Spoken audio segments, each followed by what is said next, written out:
Everyone have their microphones on? Can we turn the one on behind the switch? Yeah, we did. Okay. I don't know if that one's on though, but it is. Good, perfect. Okay, I would like to call the December 10th, 2024 Plan Commission meeting to order. Roll call, starting from my right. Weisinger here. Gabriel here. Janzak here. Dilge here, Jamadi here. Chapel here. and Have we heard from Heather? do we know if Heather's, She didn't say anything to me, so I don't. okay, Well, hopefully she'll arrive soon. okay. We also have our zoning administrator, Lexi Dargowitz, and our town attorney, Nick Flanagan. Can you certify the posting of the meeting, please? Perfect. I certify that on Monday, December 9th, 2024, the agenda for the Town of Rome Plan Commission meeting for Tuesday, December 10th, 2024, was posted at the following locations: Rome Town Hall, 2:19 p.m., Quick Trip LLC, 1:59 p.m., Nakusa Port Edward State Bank, 2:08 p.m., posted on the Town of Rome website on 12/09/2024, and legal notice was published in the Wisconsin Rapids Tribune on 11/26/2024 and 12/03/2024. Okay. Do I have a motion to approve the agenda? I'll move to approve the agenda as presented. I'll second it. Any discussion? Can I have clarification, though, on the posting and what we have? Is it the same thing? Yes, because there was an amended agenda, so that was for the amended. Okay. Yep. Okay. So all in favor? Aye. Opposed? Okay. Did we get any orange cards? In fact, we did. Okay, so I need to read all of this. So, ready? Citizen comments. During the citizen comment period of the agenda, the Plan Commission welcomes comments from any town resident, not a member of the Plan Commission, on any item not on the agenda. Please know that pursuant to state law, the Commission cannot engage in conversation with you, but we may ask questions. The Commission may refer the item to staff, a standing committee, or a future Commission agenda for discussion and action. Each person wishing to speak will have up to 3 minutes to speak. Speakers are asked to submit a card to the Commission Chair providing their name, address, and topic for discussion. The Commission will also take comment from the public on agenda items as called by the Chair, but not during citizen comment. Please note that once the Commission begins discussion on an agenda item, no further comment will be allowed from the public on that issue. Okay, so who is here with regard to, okay, and could you state your name and your address, please? Yeah, Glenn Murray. Oh. Can I hand out a little packet to everybody? Sure. As part of what I submitted. Thank you. Fit on the card. Thank you. Thank you.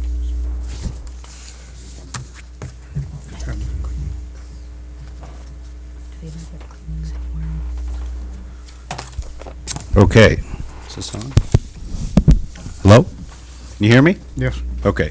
So I'm asking the commission. Could we have your Oh, name yes, and your thank address, you. please? Glenn Murray, and this is 1164 Archer Avenue. Is that the address of the property that you're going to discuss, or is that your address? I live in Lake Geneva, but that's the address of the property up here that I'm looking to discuss. It's an entity called Izzy's Nest LLC that my wife and I own.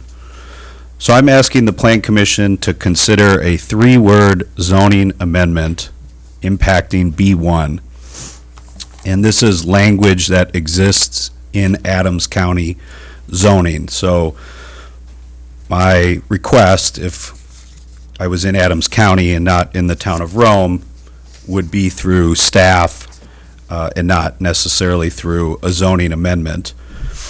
And I know I only have 3 minutes, so I don't know if I'll go into all the detail and the specifics of the situation, but I've given you a packet that has the specifics of what is in the Adams County zoning that's different from Rome, and I'm basically requesting the 3 words of a 66-foot access easement to be included in the B1 zoning where a lot requires 100 foot of frontage. In Adams County, it can be 100 foot of frontage or a 66-foot access easement. And so I guess I'll just end with, I've reviewed this same packet today with Dustin Grant at the county, and he stated that if Rome passes this and it sees his desk, he sees no reason why he wouldn't sign off on it. There's also a letter of support from Lake Arrowhead. It's kind of a unique situation where B1 butts up against Lake Arrowhead over off Archer and Duffers. Are you the Lot 2 as indicated on this satellite? Yes, all the lots on that map my wife and I own. Lot 2, Lot 3, Lot 1? Yes, there's 7 lots on that. Oh, and you're also talking about the Duffers Trail lots as well? Yes, we own Okay. those as well. Okay. Are all of these properties in Lake Arrowhead? 4 are not and 3 are. Is Excuse me, Lot 4 are and 4 are not. There's 8 lots there. Is Lot 2 in Lake Arrowhead? Lot 2 is not. Lot 2 is B1, but Lake Arrowhead in their letter of support would bring it into Lake Arrowhead if that's needed to make this work. Okay. Does anyone else have any questions? Because otherwise, I guess this would probably be a future agenda item, or would we give this to our zoning administrator to look over first for viability options and what our options are with regard to the decision process that we would be going through? I would say both. That would be a yes and a yes? Can we, So just technically, this would also impact Chapter 326, your land division ordinance. It absolutely would impact that. And so I would agree both, because you would want a zoning administrator report. I think that goes over all of the impacts of the request. Okay. Do we have a timeline on the possibility of getting one, like, before the next meeting or not? Or would that be, like, that would be January? Could be possible to get a report by next meeting. I don't think that's impossible to do. If we do get a report by the next meeting, is it something that you feel we could bring up in January and discuss? Now, it should be brought up as an agenda item, I guess. Okay. Would you just be wanting to bring it up as just a discussion point, or? I Or would say- discussion possible action, just discussion? I would say we could probably go discussion and possible action once we hear the report. It would probably be discussion and possible referral to a future agenda. Any amendment to a land division or a zoning Oh, ordinance yeah. would require a Right. public hearing. then it Public affects the comp plan and it has to be, right? It's land Right. use within the. They comp would need a plan. public hearing, and so you couldn't Okay. have possible action to it. Okay, so I guess then our action would be to refer this to our zoning administrator and have her prepare a report for us for our discussion purposes at the next meeting, and then to refer it to a future agenda item with a potential public hearing. Correct? No? Oh, go ahead. It would be brought back on the next agenda to review, and a possible referral to a future agenda like we've done in the past with Okay. other ordinances. Okay. And I'd like included in that report, reviewing all possible impacts. Okay. And then we can review what you gave to us, and we'll just go from there at our next meeting. Thank you. Thank you. Thank you. So agenda item.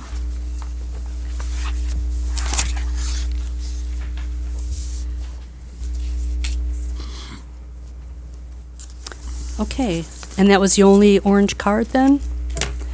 Okay. No action contemplated except possible referral to future agenda. Information updates, meeting recaps, recent correspondence, current events, announcements. Anyone have Bill? I'm gonna go for you last. That's just fine. Okay. I have nothing. Nothing? I have nothing. Do you have anything, Lori? I have a few. Okay. Okay, so the town of Rome has their Christmas light display for Christmas in Rome over in the Rome Town Center, and voting's underway. The event is on Saturday, December 14th, starting at 6:30 p.m. in the Rome Town Center. They have afternoon activities going on for children, families, grandparents, and everyone else you want to bring along. So it sounds like a really wonderful festive day they planned, starting at 2 p.m. to 5 here at the Town Hall, and then moving over to the Rome Town Center. There is a posting on our website as well as the Facebook page, which are our two official sites for the Town of Rome for factual information. There's a QR code out there that you can scan and place your vote for your favorite light display. Then there's a passing trophy. We started Rome Indoor Farmer Markets for the winter. They just had their first one this past Friday. It's the first Friday of every month, so the next one is January 10th. And if you're looking for any sort of dancing activities, fun, exercise, or what have you, you can put on your dancing shoes. Classes started already, but they're always happy to add you. They've got belly dancing, tap dancing, hula dancing, and line dancing. So you can call Kate McLean at the Hometown Rome Players, and she will line you up with one of those classes, 715-213-9386. And her phone number is published, so I didn't do anything wrong there. And that's what I have. Well, thank you. You're welcome. Okay, the next item on the agenda is the subcommittee, the Plan Commission RTC Subcommittee update. Perfect. So, move this here. The RTC subcommittee met on November 13th and 22nd. We have our next meeting scheduled for December 13th. The last two meetings have primarily been set as working meetings. During the 11-13 meeting, it was led by developer Baker Thompson. The committee members went through images they had collected in their vision board and pinpointed items they liked and did not like from each photo. Staff was then able to make a slideshow from these images to help detail these findings. During the next meeting, the subcommittee members focused on non-use controls again and looked at the standards that existed across the RTC. This included looking at the previous documents for the RTC and Alpine Village to try to understand where the discrepancy in numbers came from. During this meeting, a recommendation was made to town board in regards to the master planner. The next meeting is set to be a working meeting where the subcommittee members will be working towards their presentation for town board in regards to the master planner. Is this non-use control for our discussion later on, or is this? Yes, that's for item 17.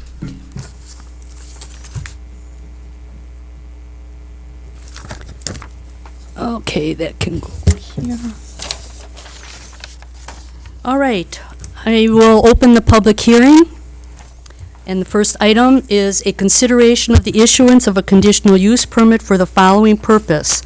The short-term rental at the property located at 364 Pinehurst Drive, owned by Birdie Holiday LLC, also described as Lot 54 of Pinehurst Edition of Lake Arrowhead, located in the northeast 1/4, southwest 1/4, Section 13, Town 20 North, Range 5 East, Town of Rome, Adams County, Wisconsin, with a parcel number of 030-37780-553. And, I'm sorry, a staff report on that? Birdie Holiday LLC has submitted a short-term rental STR license application and conditional use permit for the property located at 364A Pinehurst Drive, requesting use for the 2024-2025 season that ends on June 30th, 2025. Letters were sent to 6 property owners within 200 feet of the affected property. The Plan Commission places conditions on CUPs issued for SDRs that will set maximum occupancy and maximum number of vehicles allowed on the property based on standards found in Town Code Chapter 23461. Staff recommends a maximum occupancy of 12 and maximum vehicles of 6 to be parked on hard surfaces, not on lawn-grass at the property. The applicant has completed all license requirements, including a property manager within 25 miles on record with the town. Okay, is there someone here representing the, yes. If you could come to the podium, please, and then give us your name and your address. Hi, my name is Holly Ziggy. I'm the owner of the property. My main address is S46W32488 Highview Road in Waukesha. Do any of the commissioners have any questions? I have nothing. And it says that you have a property manager within 25 miles. Yes, And is that a full-time person that will be available 24/7? I manage the property, but my emergency contact would be Michelle Peterson. And then is she with the town of Rome as far as a contact person? She is the person that would be available to contact to get to the property if needed. But I manage the property. Okay, so you would be the first contact. Yes. With that, and you're on record with the town of Rome, Correct. but Michelle is not on record with the town of Rome. You would contact Michelle? Yes, I would contact Michelle if we needed someone to be there ASAP. Are you available 24/7, 365 by phone, I am, night and day? yes. But if if the resident's address for you is in Waukesha, her property manager should be the one that first responds, correct? Is that not the procedure That we is correct. typically follow? That's correct. Correct. We need a property manager name within 25 miles, not Waukesha.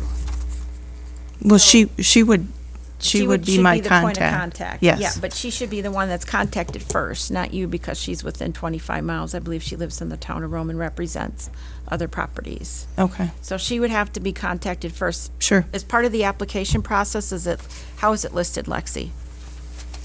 For the actual licensing, Yes. I'm not entirely sure. Okay. All right, but you understand, Yes. in order for us to approve it, we have to make her listed as the primary, you as the secondary. Okay. Okay. Thank you. And the owner of the property is Birdie Holiday LLC, because the application shows your name individually. Correct. We are the owners, but we have an LLC for the properties. Is that okay, even though the applicant could be an entity as well as the individual property? Because the application does show their name, and then we're getting the LLC. My recollection is that the property's actually titled in the LLC's name on this one, if I recall. They Okay. both are. The application doesn't show Birdie Holiday, though. Can it I be believe the added? We LLC can is add it. also listed, the applicant as their agent, so as we reviewed it, that checked out and was okay. So we can add the name Birdie LLC to, and it says that on the findings of fact. It does say it right on the findings of fact that the permit request was submitted by Birdie Holiday LLC. Well, it was submitted by Holly and Chris. But that's on asking the for the findings owner. of fact. It says name of owner. Right. They're They're the owners. the owners. So on the actual Adams County, like the parcel number, if you go look at the parcel, it's like their owner name on there is Birdie Holiday LLC, even though on the actual application it is them submitting it. So I've been going by the actual parcel owner name. So when, on the conditional use permit, it says name of owner, Holly and Chris, but it's not, they are not the owner of the property.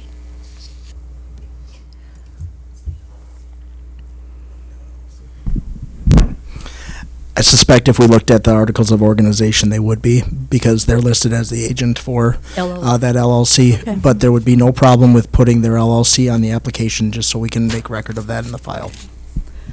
Okay, and then, I guess my other question was bedroom 4. It says 4 bedrooms, I believe, in the analysis of how many occupants there could be. I see 3 on the first level, and then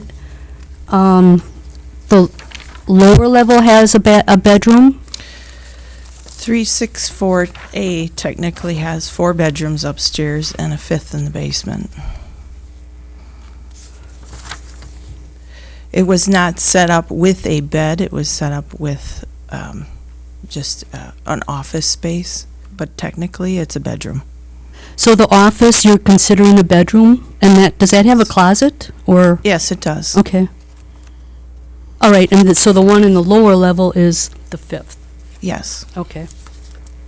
I was a little bit confused as to, Sure. okay. I think those are all the questions that I have, and no one else has any additional questions, okay? Okay.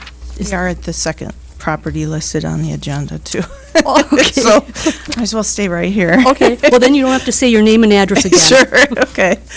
All right, consideration of the issuance of a conditional use permit for the following purpose: the short-term rental at the property located at 349A Pinehurst Drive, owned by Christopher and Holly Ziege, also described as Lot 33 of Pinehurst addition to Lake Arrowhead, located in the northeast 1/4, southwest 1/4, section 13, town 20 north, range 5 east, town of Rome, Adams County, Wisconsin, with a parcel number of 0300377800532.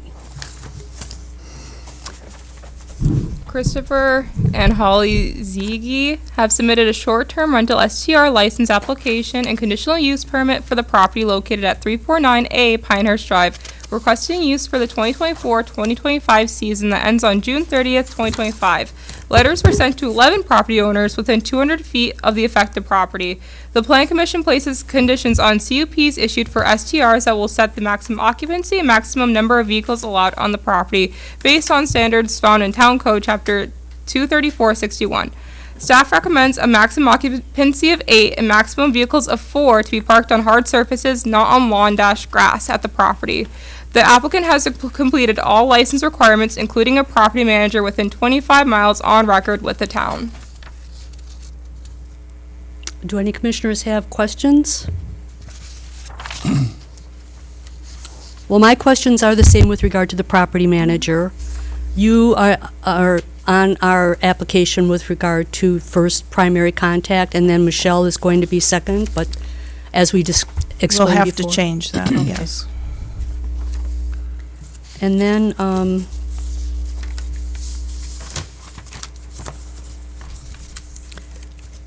Why is there no findings of fact for this property? Yeah, there is. It's just It's out on of the order. back. Oh, It's Keep out of going on order. your, just go down extra. oh, okay, Okay. now I found it.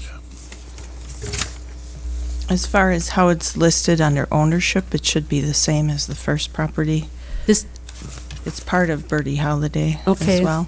but this one, you know, in our paperwork, it's showing that you're the owners, which, Correct. okay.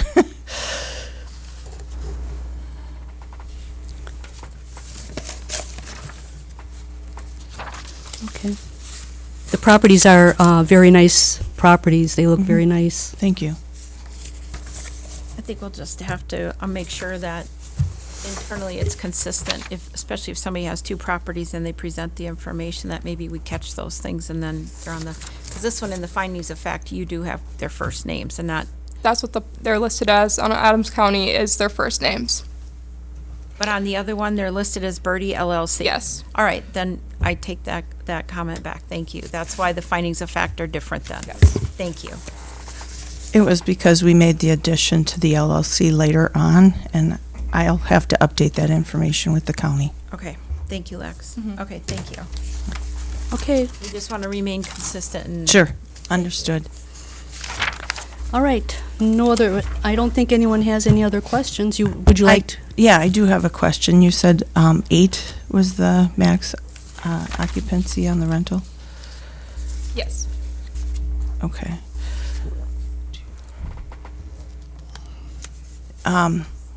So is the rule 4 people per bathroom? Is that correct? Yes. Okay.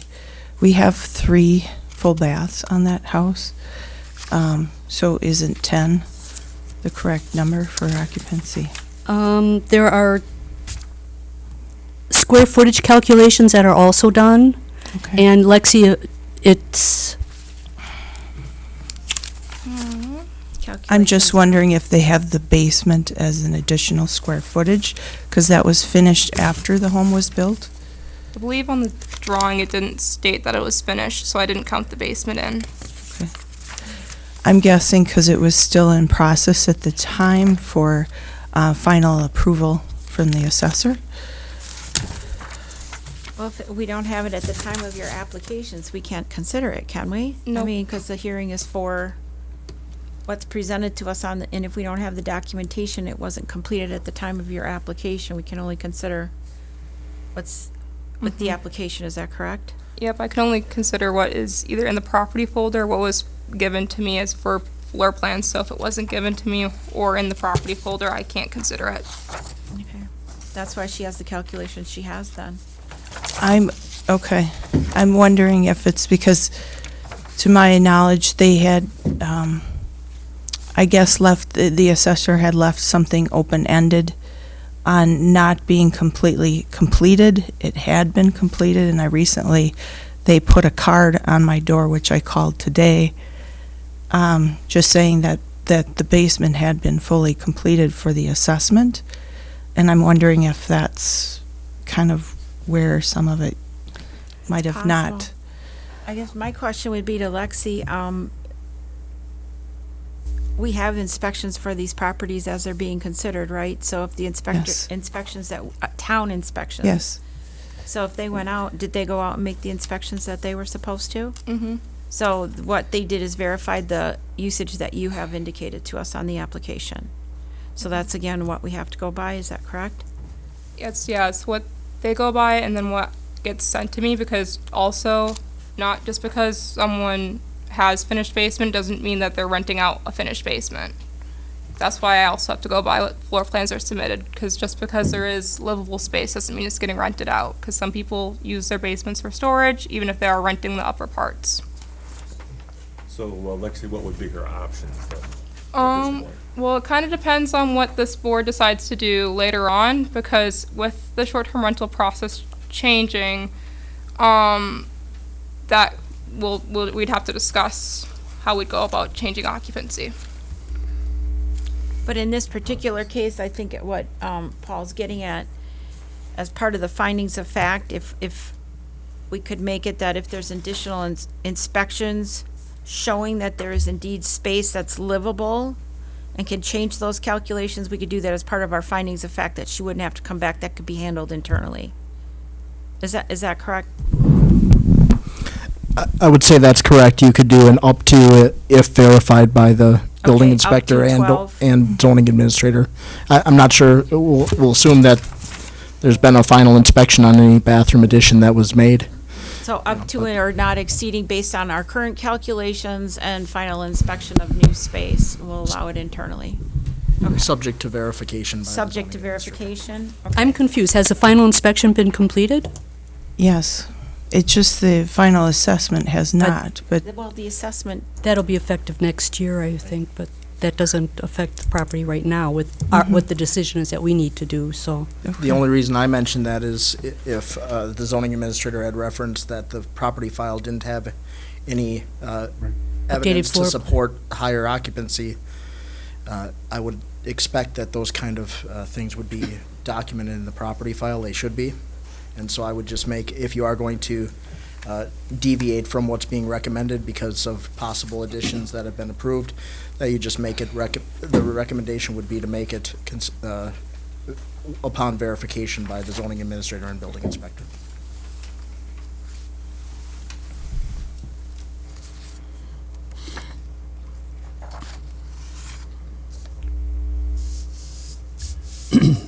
I'm just making a note of this for myself. I think we should only approve what we have documentation for now, what's presented to us, and not going on hearsay. Okay. well, it wouldn't be, I see what you're Well, saying, building Jerry, but we've inspectors- done that. Building inspector's got to improve that, and that should be in the file. I agree with you. I agree with you, but we've done that before. I'm just saying, we've done that before with people to make it convenient, because it does require another public hearing. There's another public, but I agree with what Commissioner Wiesinger is saying. But it's just a thought, because Paul asked the question. So, I mean, we have our options, but we've done other things too, so. Do you have any other questions? well, or- I just wonder how we're going to get this changed to 10 to occupy instead of 8. 'cause So you at want, the you want time- occupancy to 10? Yes, Okay. correct. Because, I mean, the county and the town had come through and done all their inspections. They saw it was complete. The And county? Adams County for permitting. Part of, Adams County. For septic, maybe? Wood County does some Oh, that Wood Yes. County Health Inspections. They handled it for Adams County. Yeah, But that's they had correct. come out and inspected the property to make sure that everything met the standards required. So at the time, they could clearly see how many sleeping arrangements we had and bathrooms in But that clearly- calculation. I understand you, but clearly to Commissioner Weisinger's point and what our zoning administrator has stated, we have a building inspector and a fire chief that go out and inspect these homes for occupancy before your permit can even come to us. Yes, to and make they a were there. decision. So if they've already been out there and saw space and it wasn't completed, we've got an No, it was unknown there. done. It was done at the time that they were there. Do you know approximately when they were there? I want to say about 2 months ago. 2.5. Okay. So in fact, I've had the inspector from Adams County, or Wood County, Have that? I'm sorry, come out twice because we've already done the next year's inspection. As well as, the town of Rome. Okay. That's got nothing to do with the inspection by our fire chief and who else goes out? The building inspector. Our building inspector. The building inspector was there for the town of Rome as well as the fire At the department. same time as the Wood County? They came at different times, but yes, just recently. Okay. But then why wasn't it in the file then? That's- Did we're you have a still- building permit We're still for- lacking some information somewhere. Yeah. Did you have a building permit for construction of the bathroom in the basement? We did, and the last time I got a notification from the assessor was last year in January, and at that time, we hadn't finished every little detail. And I just recently got, like I said, the red tag to call them, and I called them today, stating that had been completed I'm through the sorry, ma'am. assessor. I don't mean to interrupt you, but you're confusing you're confusing the assessor with the building inspector when you talk about a red tag. So we're focusing more so on a building Correct. inspection and a fire. That's separate from an assessor. Okay, well, we've had all those inspections, so We must have I don't documentation know why of they when didn't those document it. inspections were done. Yeah, so the only plan I had that mentioned the basement, it stated that it was unfinished and there was no mention of any sort of egress or anything stating that it was livable space. Well, if there's even no mention of egress, then we have to use that as part of the Which is basis for our Yeah, so that's, safety reasons. there is an egress there, and the fire inspector came and saw that was compliant. There was no question, so I don't understand why none of that was in their report.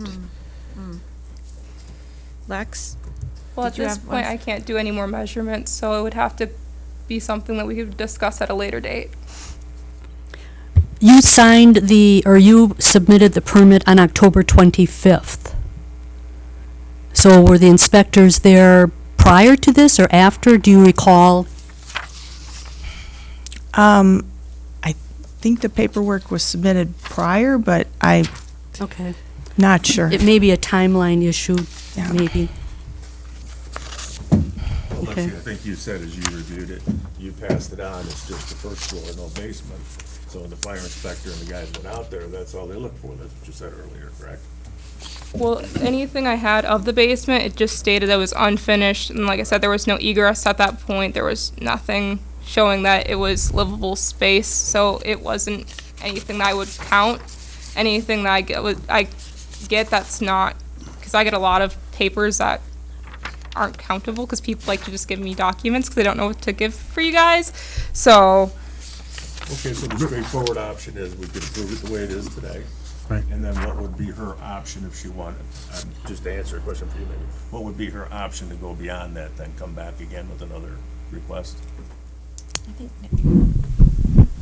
It'll somewhat depend on what you decide to do later in the agenda. But what her option would be to get in contact with the zoning administrator, provide any supporting documentation she has. The zoning administrator can look into any supporting documentation that may be on file with the town, and then there can be a potential adjustment to the occupancy. The process to which would depend on what your decision is at this meeting. So that the answer is, at this point, we don't know. But later on in the meeting, we haven't, No, we can approve what we got. We can. Oh, yes. Correct. right, but to increase the occupancy. Okay. At this point, we don't know. Okay. We What will the- by the end of the evening. Okay.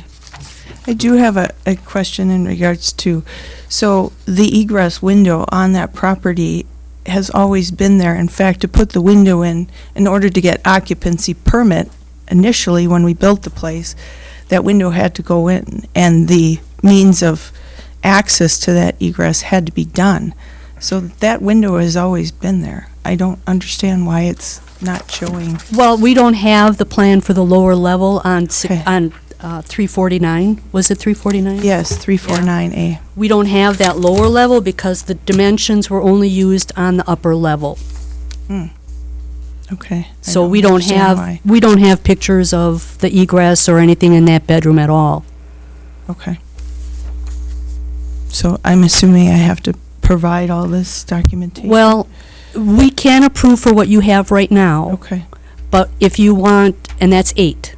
Mhm. If you want the 10, at this point in our meeting, we don't know what you would be doing. Okay. But at the end of our meeting, we have another agenda item that we're going to be dealing with, how we're going forward with conditional use permits. Okay. And once we finish that portion of the agenda, then we would have a better answer for you and what you will do to increase that occupancy. Okay. Okay? All right. Thank you. You're welcome. Okay?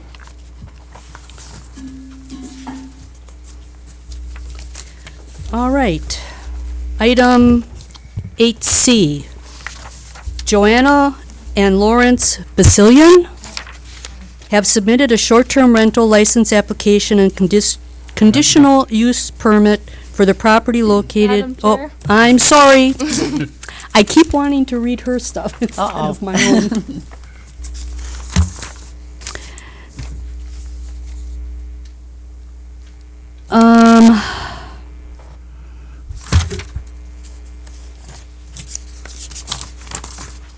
All right. I think I'm on the right page now. Consideration of the issuance of a conditional use permit for the following purpose. The short-term rental at the property located at 1317 Bogey Trail, owned by Joanna L. and Lawrence R. Basilian, also described as Lot 35 of Bogey addition to Lake Arrowhead, located in the southeast 1/4, northeast 1/4, Section 19, Town 20 North, Range 6 East, Town of Rome, Adams County, Wisconsin, with a parcel number of 030-029090534. Perfect.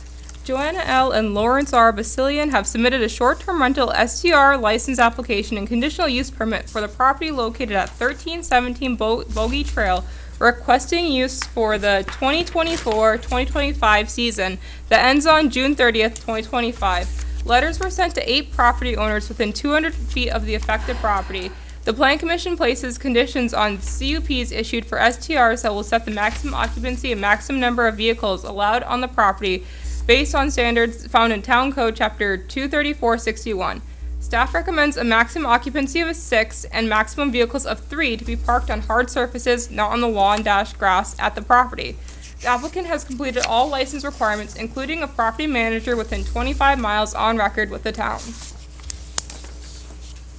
And we also did receive an email from one of the property owners close that have been notified, and it's a response indicating their no opposition to the rental of the property with an STR and short-term conditional use permit. And that'll be placed in the file as well. Okay. Okay. Any commissioners have any questions? Do you live in this residence all the time, full-time? I do. I'm full-time there, my husband and I, but we also have a place in the Chicagoland area.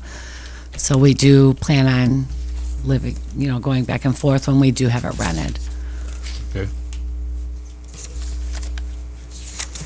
So, anybody else?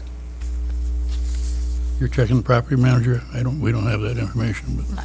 Okay, so the property manager, when you're, I am the property Okay. manager, correct.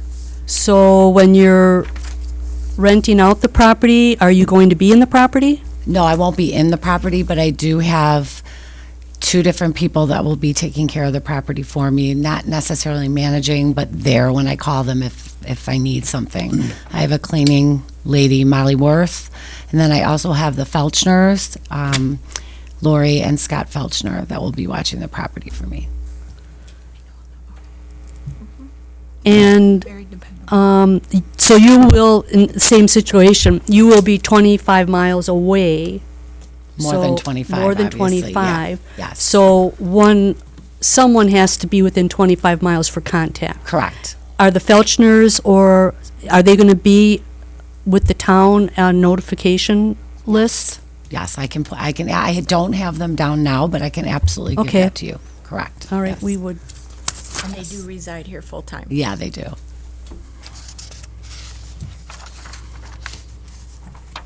okay, and then, let's see, I think, did I make any comments on the?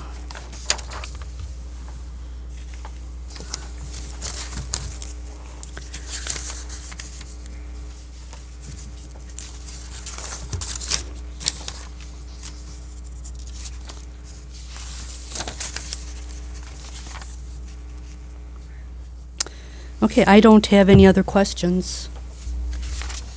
Anything you'd like to add, or is that's There's about it? not. I know that you said 6 and 3 cars, and I'm fine with that. Okay. So, all right. All right, Thank you very much. All right, this time I will read the correct one. How does that sound? Okay. Consideration of the issuance of a conditional use permit for the following purpose. The short-term rental at the property located at 1014 East Queensway, owned by Philip and Rachel Rutland, also described as Lot 30 of Squire addition to Lake Sherwood, located in the southwest 1/4, southeast 1/4, Section 16, Town 20 North, Range 6 East, Town of Rome, Adams County, Wisconsin, with a parcel number of 030-0257000000. Perfect. Philip J. and Rachel L. Rutland have submitted a short-term rental STR license application and conditional use permit for the property located at 1014 East Queensway, requesting use for the 2024-2025 season that ends on June 30th, 2025. Letters were sent to 16 property owners within 200 feet of the affected property. The Plan Commission places conditions on CUPs issued for STRs that will set maximum occupancy and maximum number of vehicles allowed on the property based on the standards found in Town Code Chapter 23461. Staff recommends a maximum occupancy of 4 and a maximum vehicles of 2 to be parked on hard surfaces, not on lawn-grass at the property. The applicant has completed all license requirements, including a property manager within 25 miles on record with the town. Okay, do any commissioners have any questions? Oh, is someone here? I'm sorry. And your name and your address? It's Rachel Rutland, and I live at 1476 West Stillwater Court in Mequon, Wisconsin. Okay, thank you. Anyone have any questions? And you do have a property manager within 25 miles, that's 24/7? Yes, we do. His name's Dan Pouts. And we Okay, also have a cleaning person named Wendy Hertel. They're both local. okay. I can't, from what we got, and I know the floor plan here, I can't quite understand where the bedrooms are and the living area. Can you explain the Sure. configuration of the property? Yep. So when you walk in upstairs, there's one bedroom with a king bed in it. And then you go downstairs, which is a walkout basement. And there's a bedroom down there also with a king bed in it. And then there's an open kind of concept area with another queen bed and 2 bunk beds. Okay. And the occupancy is 4 and vehicles 2? Yeah, we were wondering about the 4 with the 2 bedrooms and 2 bathrooms. Again, is that the square footage calculation? Yeah, it was hard to interpret. Oh. So if we had better floor plans, that would have helped? A little bit. Okay. So what are you showing as a square, how's your calculation? And maybe she can elaborate on it a little bit. Well, I ended up with, it looks like 1,075 feet total, because for the first room, I ended up with 234 feet. Second room, I ended up with 299 feet. Third room, I ended up with 484 feet, and the fourth room, I ended up with 208 feet. Because I could only make out 4 rooms total. One of them being a bathroom, one of them being a kitchen, because we can't count the kitchen or the bathroom in our calculations, so those had to get counted out, so I was able to take, And there's one bath? There's 2 bathrooms. Sorry, hi, I'm Phil Rutland. Hi. Rachel's husband. So there's 2 floors. I think we were just looking at 1 floor right now. nope, I got both of them, Oh, you got both of them? yeah, room 4, you wanna, Yeah. so, room 4 would be this one, so I did 19.7, 10.5, so that'd be, then I did, so I just did that. Yeah, that's right. So there's just the bedroom here. That's the Yeah. top floor. Yep, and I did. That's all living room, kitchen. Yep, living room, and then this one, I did the same thing, I did this room, and then That's that the one. bedroom, and then this is the main. Yep. See, the difficult we're having with reading your drawing is that nothing's really identified as a bedroom. Granted, she does the calculations, but nothing identifies to us. This is a big area. You know, But we have to cut out the entire kitchen, so this that's not entire, the kitchen. Oh wait, you're that is a kitchen, so we had to cut out that entire section. Oh, that's. I'm sorry. I was looking at the. So this area is the basement. So Mhm. this area where we have queen bed, bunk bed, futon, couch, poker table, like this area. Yep, that area got counted, Yeah. Okay. but then this area did not, Yeah, because it's that's the fine. kitchen, this area didn't get counted because it's the Yeah, that's fine. bathroom. So I counted this whole chunk, I counted this whole Yeah. chunk, counted this whole chunk, and I counted this That chunk. whole area? Yep, This- Okay. And you only got 1,000 feet, yep. and that's only can do 4 people. I also tried to look on Redfin, and I got similar. Yeah. I tried to cross-reference my data, because it was really difficult. Is it possible to resubmit another floor plan, like an actually accurate one? That It we get doesn't really. depend on, it doesn't depend on how many beds you have in a room. It depends on the square footage of the Right. room. Yeah. I mean, And Can we, And the bathroom. And the bathrooms. Yeah. right, So it's an overall calculation. So it's not even so much the drawing, it's the overall calculation that we currently do. We have To 2 determine how bathrooms, many 2 occupants two and how many- bathrooms, full bathrooms. One upstairs, one downstairs. And she took that all into consideration apparently with her calculations. So I tried to cross-reference, because I tried to look on like This only Redfin, shows one Realtor, to try to find other calculations for how much there was too. So And we she only see counted one I bathroom. see one bathroom on this Can't- calculation. I can't see a second one on One here. bathroom, that's probably why he came up with just 4. I mean, the whole thing's probably it's a big 2,000 house. square These plans feet. are terrible. Yeah, I know, that, and we didn't know Feel sorry that. for her, have to work with them. Yeah. 2,000 square feet, our house. Can we resubmit the floor plan so it's more accurate? Bathroom, it's a big house. Madam Chair, Yes, I'm sorry. same thing would apply here. You have data that you're working off of, the zoning administrator had the data that she was working off of to try to verify and make a recommendation.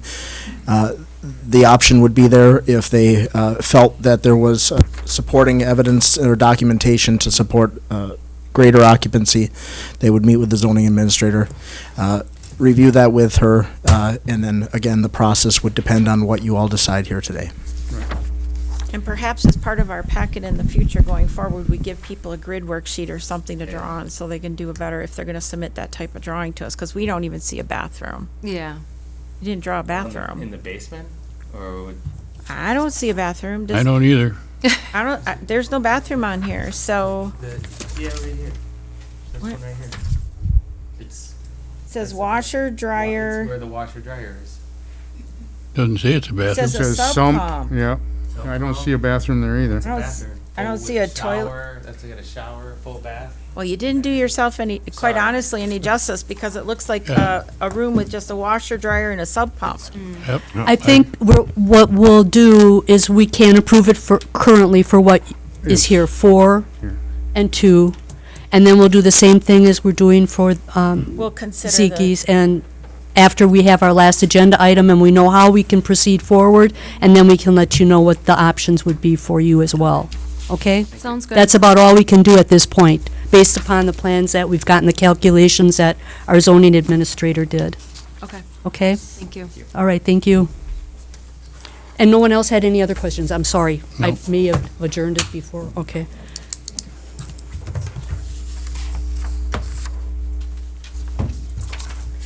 Your occupancy, you wanted 8. If, okay.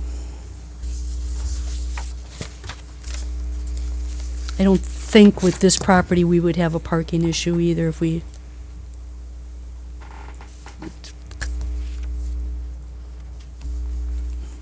Okay. All right, next agenda item. Consideration of the issuance of a conditional use permit for the following purpose. The short-term rental at the property located at 1683 North Aurora Lane, owned by 1683 Nakusa LLC, also described as Lot 6, Block 2 of Amundsen subdivision, located in the southwest 1/4, Section 27, Town 20 North, Range 5 East, Town of Rome, Adams County, Wisconsin, with a parcel number of 0300116700000. 1683 Nakusa LLC has submitted a short-term rental STR license application and conditional use permit for the property located at, I Yep. did not put that right, sorry, for 1683 North Aurora Lane, requesting use for the 2024-2025 season that ends on June 30th, 2025. Letters were sent to 13 property owners within 200 feet. I did not do this one right. My apologies, guys. Grab their.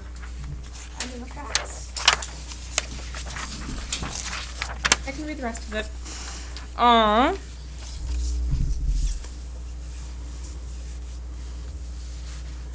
I did get the property owners right, I think. Yep. Yeah. Address, I 13 think, is the only thing that I. Yeah. Yes, 13 property owners within 200 feet of the affected property.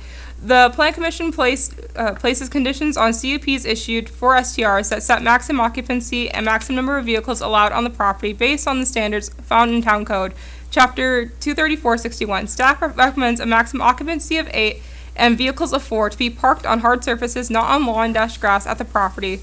The applicant has completed all license requirements, including a property manager within 25 miles on record with the town. Is there anyone here? Yes, hi. Your name and address, please. My rental address or my personal address? Personal Okay, address. my name is Katie Christensen, 313 13th Lane, Southwest Orinoco. That's in Minnesota. We do have people that will be helping us with maintenance and on call, and they are 5 minutes away from our house, so that'll be very helpful. We're also using Vicasa, who will be helping with our communication and any issues that come up. Totally okay with 8 and 4 vehicles. That's kind of what we were expecting, so. Okay. Yeah. Any commissioners have questions? Nice sketch. I was getting really nervous, actually. I was like, oh, I hope I did it okay. Very good. Okay. Very nice. Okay. So, all of the people you mentioned to us are on, Lexi has that, or the town has the information with Yes. regard to Yep. your, okay. Yes. And they're 24/7 with all those? 100%. It's Okay. actually a husband and wife. He's going to do our maintenance and on-call, and she's going to help with cleaning. Okay. With regard to your nice sketch, I was wondering, for the sleeping arrangements, are you doing a pull-out or something in the main living room? You have 3 bedrooms, right? Yep, that's right. That's right. So we do have, the couch that's in there already is a pull-out, but I am imagining that it's going to be 2 families or 2 or 3 couples. Okay. You actually have a very nice floor plan, good use of space. Whoever designed that, I did not. And this was on, Aurora Lane. I think this is the one, it doesn't have a garage, it's got more of a... Right. Okay. It's like a car, yeah. Carport yeah. kind of a thing. And I think it actually was rented 2 owners ago. The people that lived in it just before us, I think, moved to Florida, but they were full-time. And they made a lot of awesome updates, so.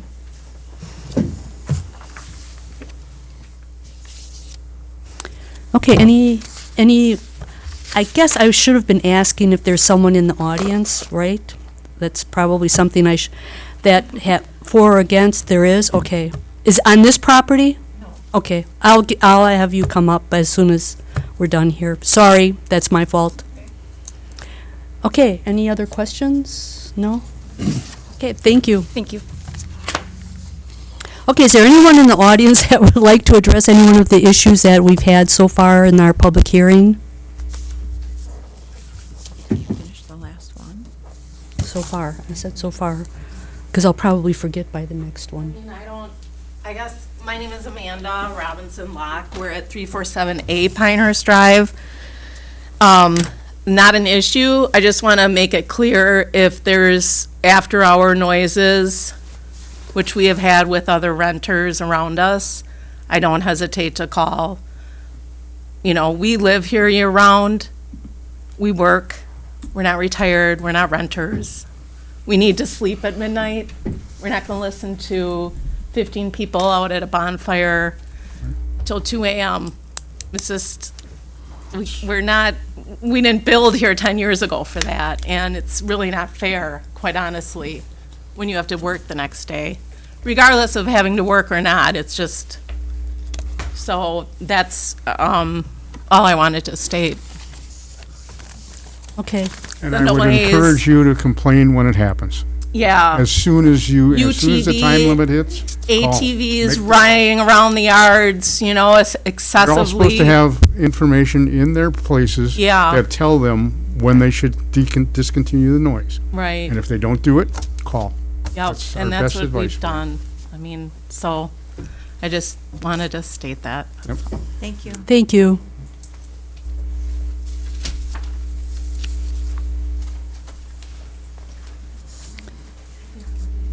Can't you identify This which is in regards to the Queensway property. I guess Could we have your name? I'm sorry, my name is Susan Parrish, and the property that we have is 1015 East Queensway. It was the last one that we just had. Oh, Yeah, that was the one prior to this. Okay. When you didn't ask if anybody had any Yes, questions. sorry, I'm confusing And everyone. More than anything, I guess I need to know, because we're kind of new at this, what rights do we have as neighbors to a rental property? How do the property lines get delineated? What happens, again, if fireworks are going off at 11 o'clock at night, which we already deal with people who are living in properties near us? What rights do we have as property owners with these rental properties? We just rented an Airbnb, and the rules were stringent, and all the neighbors knew what the rules were for this rental property. We have no idea what rules will be in place. So what rights do we have?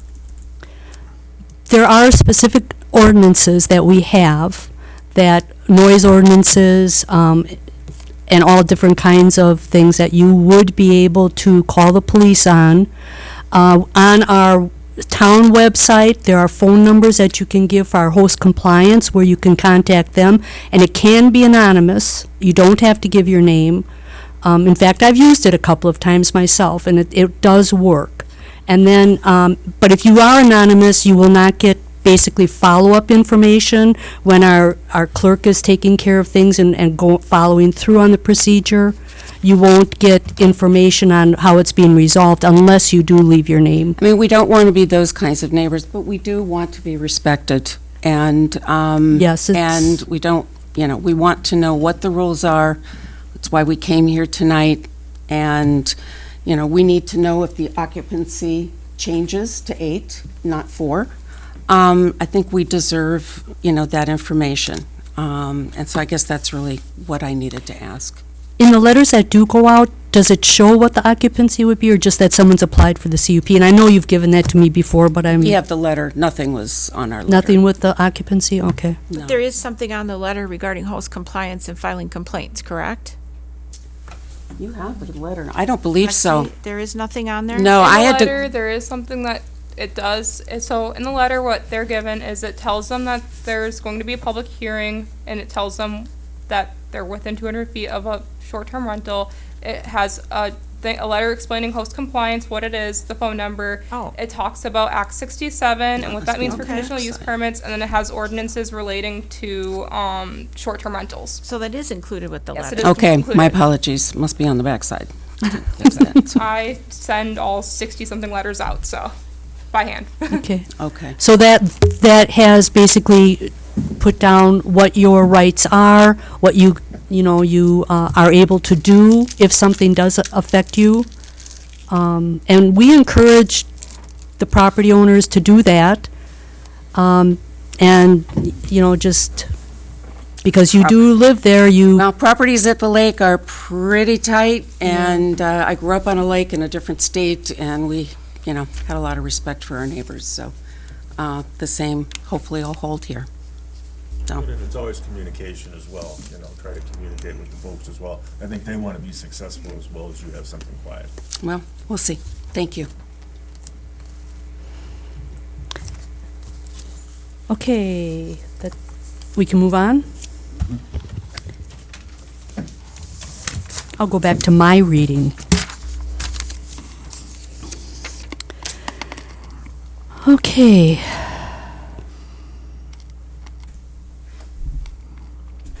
Discussion, wait, Item F. item, F. 15, F right? is in Frank. I'm on the agenda, item F. I am too. Consideration of proposed amendment, to Chapter 360 zoning, Article 3, General Regulations, 360-9, Use Regulations, Article 4, Administration and Enforcement, 360-22, Zoning Permits, Article 6, R1, Single Family Resident District, 360-36, Conditional Uses, Article 7, R1C, Single Family Conservation Residence District, 360-40, Conditional Uses, and Article 12, LD Lake District 360-61, conditional uses relating to zoning regulations for short-term rentals. Perfect. During the September 10th, 2024 and October 8th, 2024 Plan Commission meetings, discussion was had surrounding codifying certain steps of the short-term rental STR process and potentially remove short-term rental conditional use permit requirements in all districts. At those meetings, a large area of focus has been on evaluating the effectiveness of the existing conditional use permit requirements and managing STRs and the potential of implications of removing these requirements, as well as discussions of strategies for codifying short-term rental regulations to allow for internal management by staff, eliminating the need for conditional use permits. Ordinance amendments to Chapter 360 were reviewed at the October 8th meeting and were brought to the November Plan Commission meeting to be brought forward for a public hearing and possible recommendation to town board for adoption. The conversation will focus on developing a framework that addresses community concerns while streamlining the approval process. The draft ordinances have been included in your packet for review.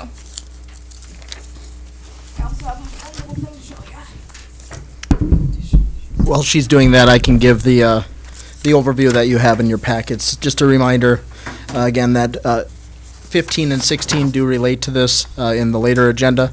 The public hearing is for the Chapter 360, so that'd be the number 15. Although, as we've talked about, codifying things into our short-term rental license process requires amendments to Chapter 234, and so that's why you have those there. So just a reminder that at the last meeting, we did go over the regulations in Chapter 360. No recommendations were made to adjust the language as we reviewed for 360. We did update the language in 234 relating to the property manager requirement. You'll see that in the packet. So just a note that the only language that changed since last meeting was in the Chapter 234 related to the property manager. Just an overview just to walk everybody through this very briefly, in 360 specifically, which is where I'll focus here, 360-9 sub E is what relates to the use section. That is changing conditional use to zoning permit, so that's where we're talking about adjustment from a conditional use permit to a zoning permit. Then in 360-22, that's the zoning permit section. There's built-in language then to have short-term rentals be a part of that. Also under D of that section, that was the language that allows the zoning administrator to refer to the plan commission the zoning permit review and approval when deemed necessary and appropriate, very similar to land division ordinances regulations. Then under G, because there's a duration component with zoning permits, you'll see the language that references the zoning permits for short-term rentals being the same exact language that we use in our conditional use permits, that being indefinite as long as the property owner holds a short-term rental license. Then the subsequent sections in Chapter 360 are all the district-specific locations where we have short-term rentals listed as conditional use permits. And just a reminder to those that are watching and yourselves that because we have only certain districts, it's because we have some districts that just adopt the other districts. So these that are explains it. Okay, these are now I the get it. only districts that specifically reference short-term rental of a dwelling in the conditional use, because some of them will just look to another district and adopt all of those uses. That's why those aren't on this, and those don't have short-term rental listed. I do have a question for Nick or comment. Did you point out on 234-58 sub 9? That was actually an addition, so besides changing clerk treasurer to just clerk, there was that addition. We're just doing 360 Yeah, though for the yeah, public I hearing. will eventually. I just okay. wanted to. Well, he I mentioned I did. 234. Yeah, I can You certainly mentioned- go through 234. I just made a mention that 234 is unchanged from what we talked about, except for the property manager. But we can certainly go over the 234 wording when we get to that agenda item. Thank you. For clarification purposes, and a lot of this is, we've been working on it for a while now. What the attempt is to not have conditional use permits, and you would not be going through this procedure. This specific procedure, there will still be a procedure with the zoning permit with regard to short-term rentals. It's not going away entirely, but coming before a plan commission for the approval or the recommendation to the board for a conditional use permit is what we're trying to back out of the whole procedure. That's what we're attempting to do here, which is why we have to wait on what this is to answer your questions on what we're going to be doing moving forward. Okay? All right. Is there anyone here with regard to, that would like to speak as to this issue on our agenda? For or against? Do any other commissioners have questions on this for Lexi or for Nick? I do. In regards to 360, 22 sub G. Wait a Says minute, let me indif- get there just a second. Sure. 360G, okay. It says indefinite as long, and typically we approve these indefinitely, but as long as the current property owner holds a Town of Rome short-term rental license. With that language being codified there, that entails all the other permitting, inspections, manager. So when we say that simply there, it doesn't encounter, Yeah, yes, because Just wanna point that part out of the and license ask- process is going to require all of those things. And so as long as they hold the license, just like we do with our conditional use permit approvals, that would continue, that zoning permit. It doesn't need to be renewed all the time. But in the event that there's a change of ownership, just like we do now, that would need to go back through the process. And I notice on our findings of fact, it says a valid short-term rental license. Is there a difference between, is it not something that I should? Yeah, as long as they're holding the license. It's valid. Yeah, it's valid. I think we're okay with Okay, the so language that's- as it's drafted. And I was really confused why we only had three districts until you mentioned that everybody reverts back to R1 or something else in there. Okay. Any other, none? No? Okay. Okay, I'm going to close the public hearing now, and we'll move on. Motion to close the public hearing. Second. Oh, yeah. All in favor? Aye. Aye. Thank you, Jerry. Okay, the next agenda item. Before anybody leaves, though, we have to actually do the approval process, and then we can, sign the findings of fact. All right. Approval of November 12th, 2024 meeting minutes. I'll move approval as written. Second. Go ahead, Paul. Okay, I do have on number 12, discussion and possible action on the construction of the walking path. Should we have motion carries after the motion by Gabriel and Dalton and findings of fact? It doesn't say motion carries. Can we add that? Is that, would someone like to amend their motion then? To approve with that amendment? I agree. Yeah, it should state that it was motion carried. Okay. Still trying to figure out who got that second. Okay. Okay, all in favor? Aye. Opposed? Motion carries. Give it to Bill. All right.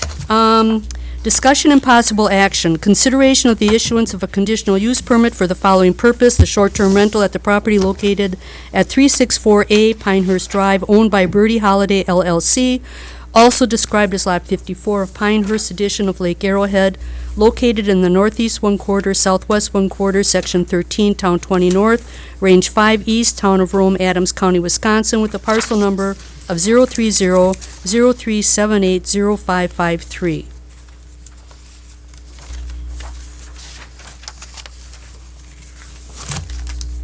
Do I have a motion?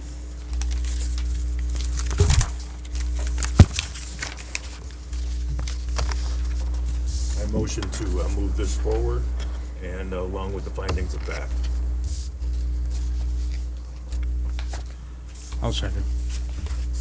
Okay, we have a motion by Paul and a second by Bill to,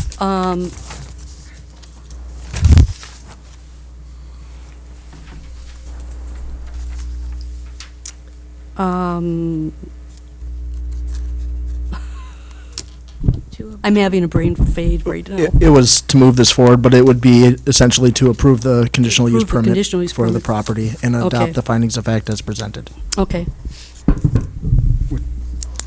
Motion was made by Paul, second by Bill, to approve the conditional use permit for the property located at 364A Pinehurst Drive, with a maximum occupancy of 12 and 6 vehicles.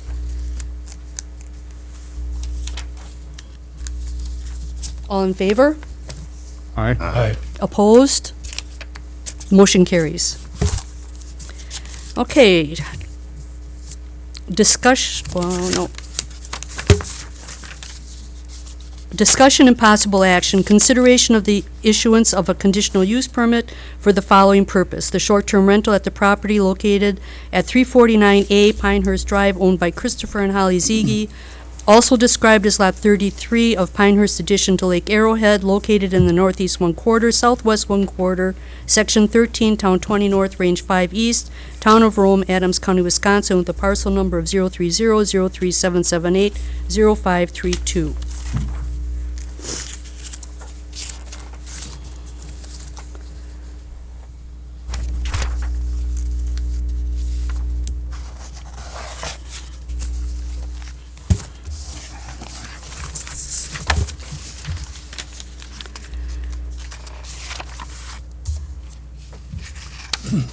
I'll make a motion to approve conditional use permit for short-term rental at the property at 349A Pinehurst Drive,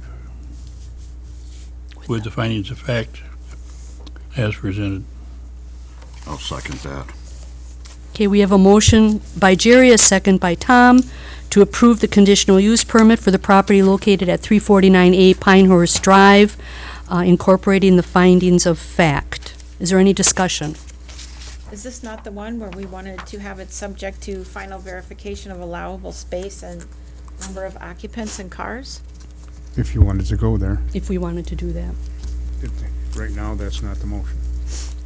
The motion is for what's on But the discussion, should we incorporate that in the findings of But they fact said as far incorporate the as? findings of fact. Right, but but you- we haven't added that to the findings of fact.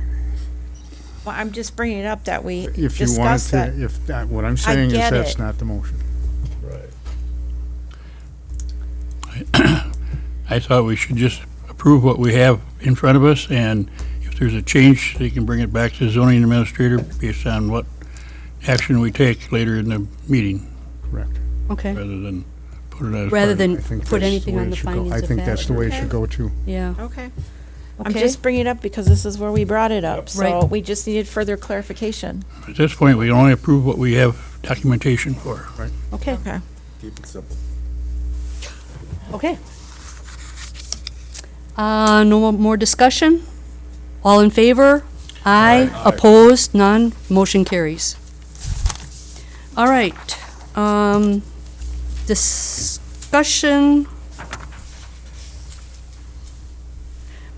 and possible action. Consideration of the issuance of a conditional use permit for the following purpose. The short-term rental at the property located at 1317 Bogey Trail, owned by Joanna L. and Lawrence R. Basilian, also described as Lot 35 of Bogey addition to Lake Arrowhead, located in the southeast 1/4, northeast 1/4, section 19, town 20 north, range 6 east, town of Rome, Adams County, Wisconsin, with a parcel number of 0300290900534.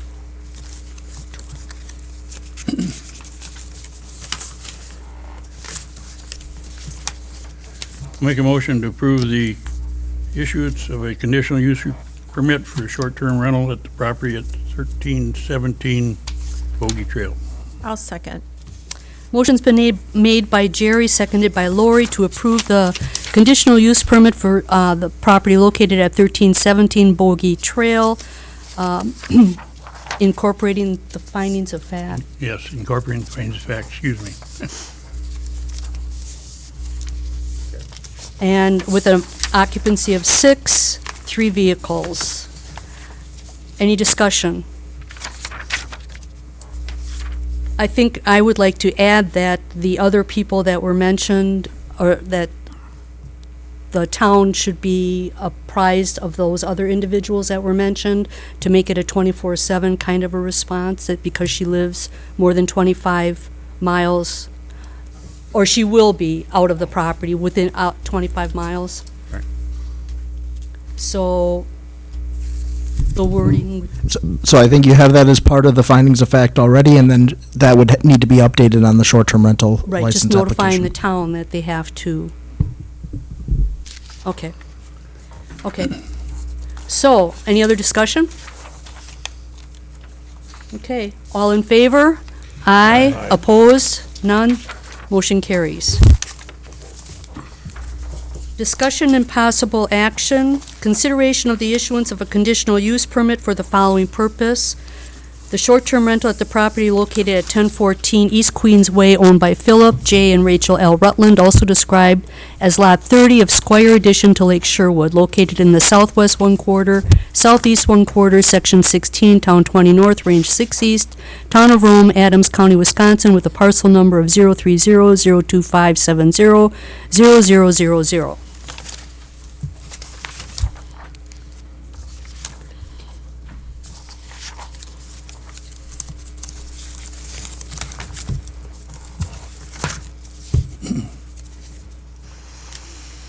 I'll move approval for the conditional use permit for the property at 1014 East Queensway with incorporating the findings of fact. I'll second. I have a motion by Bill, a second by Jerry, to approve the conditional use permit for the property located at 1014 East Queensway, incorporating the findings of fact with a maximum occupancy of 4 and 2 vehicles. Any discussion? All in favor? Aye. Opposed? None. Motion carries. Okay, discussion and possible action. Consideration of the issuance of a conditional use permit for the following purpose.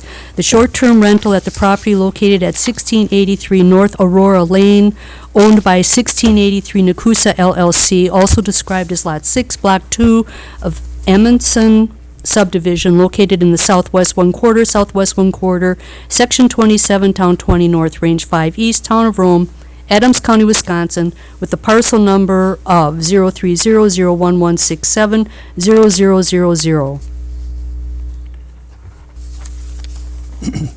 I'll make a motion to approve conditional use permit for the property located at 1683 North Aurora Lane with the findings of facts. Second. A motion's been made by Tom, seconded by Jerry, to approve the conditional use permit for 1014 East Queensway. No, I think That's you're on not the wrong one. I'm sorry, I didn't turn the 15. page, yep. Conditional use permit for the property located at 1683 North Aurora Lane.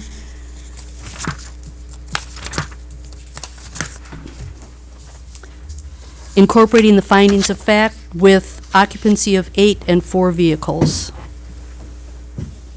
Any discussion? All in favor? Aye. Opposed? None? Motion carries.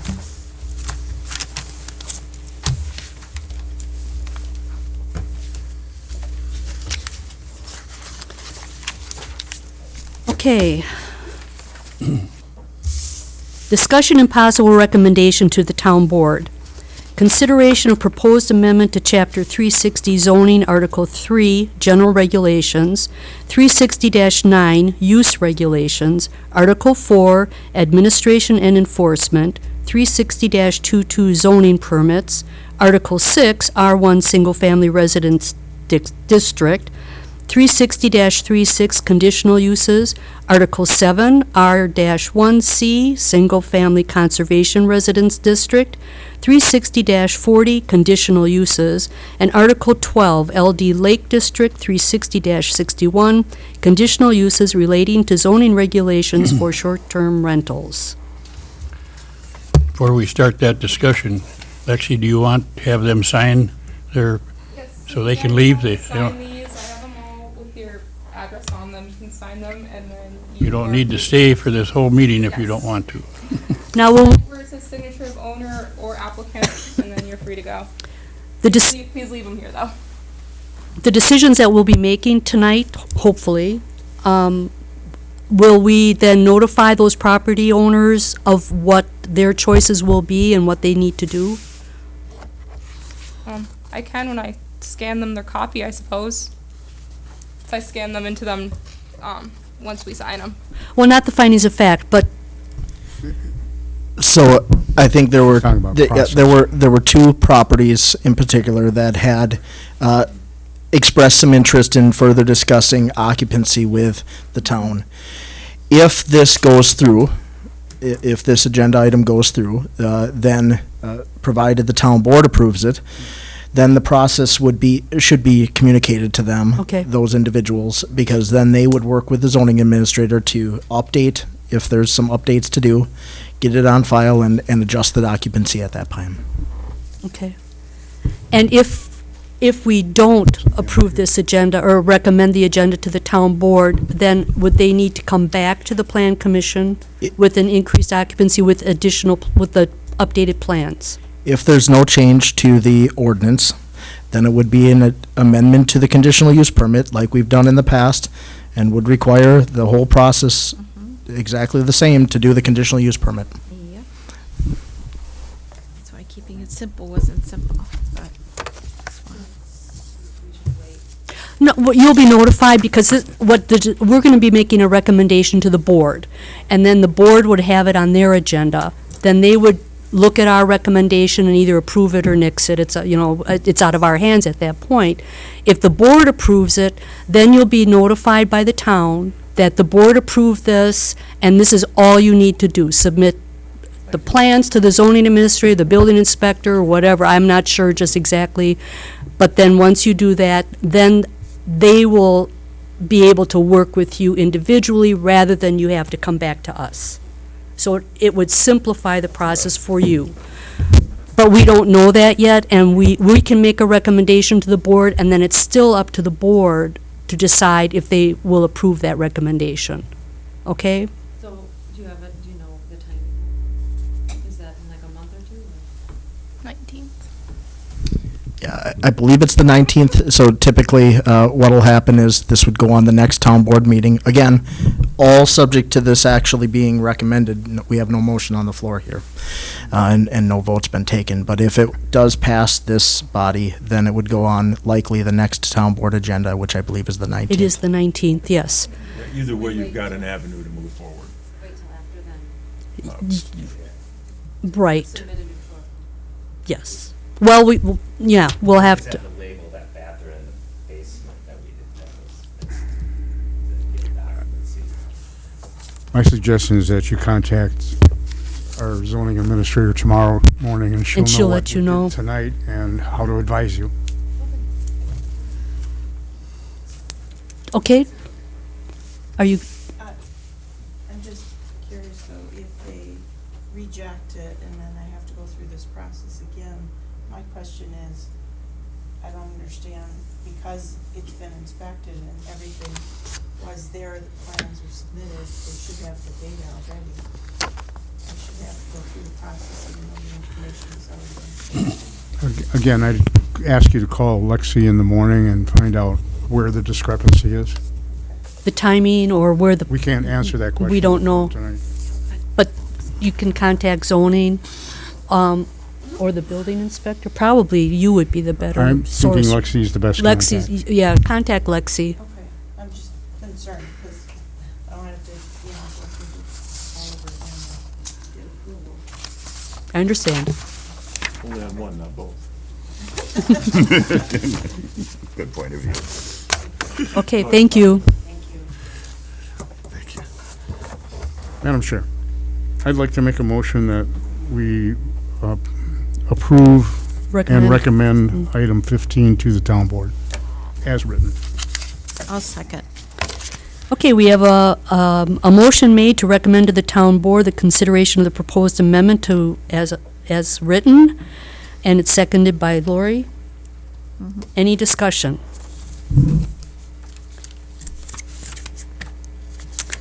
Okay, chapter 360, we're only dealing with 360 at this point. 360. That's correct. Yes. Okay. In chapter 360, item E, going to the zoning permit. After you have it redlined and then zoning permit, at the end of that sentence, I was thinking perhaps incorporating a portion of what we always have had in our findings of fact, which is item 7B on our findings of fact. Putting in there also that the establishment, maintenance, or operation of the proposed use will not be detrimental to or endanger the public health, safety, or general welfare of the occupants surrounding lands. Now, is that specifically in our ordinance with regard to violations, or how can we make sure that by taking out our findings of fact that we're still affording the residents surrounding those properties the ability to enjoy their property? So it's kind of jumping, but it's highly covered under 234-56. Well, I also have a problem with that too, so if we Okay. want to go there. Does it hurt to have it in both places? No, that would be. It's really codifying it at that point. Yeah, I've got no concern with codifying it if you wish to do so, but when you ask the question, I think there is some reference to it in the purpose. In Well, 234. 234, and that was, I have, in the revocation of license provision, I was wondering about, where does it say that in 234? 234 what? Reference. 234-56, which is the purpose of the ordinance.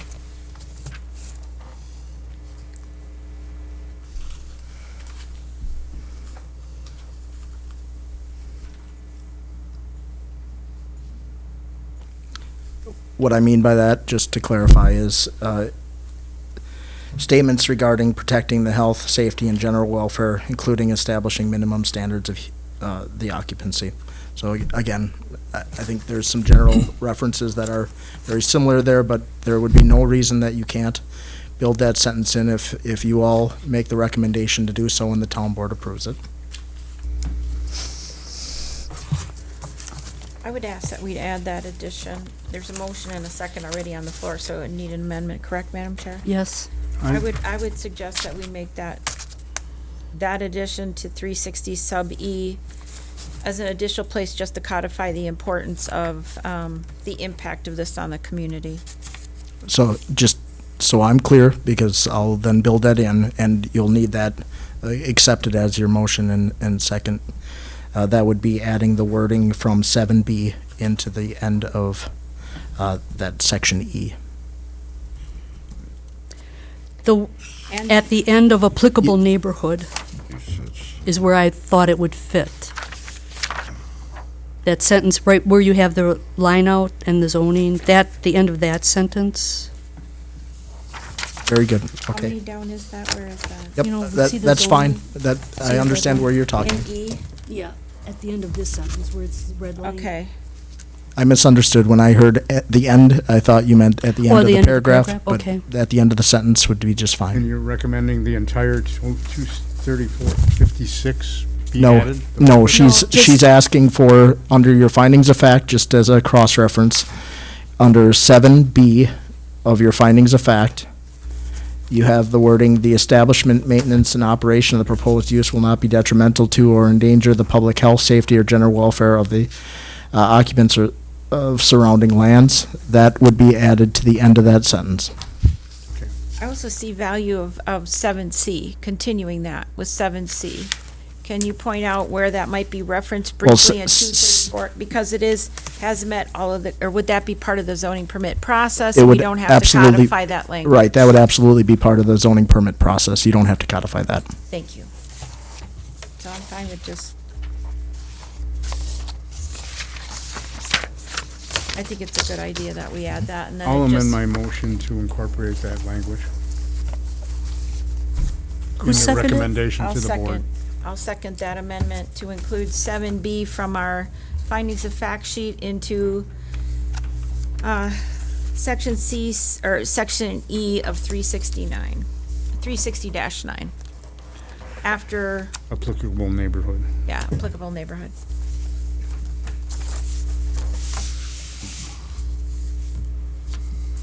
Okay, and I think in 360, oh my gosh, I have an okay.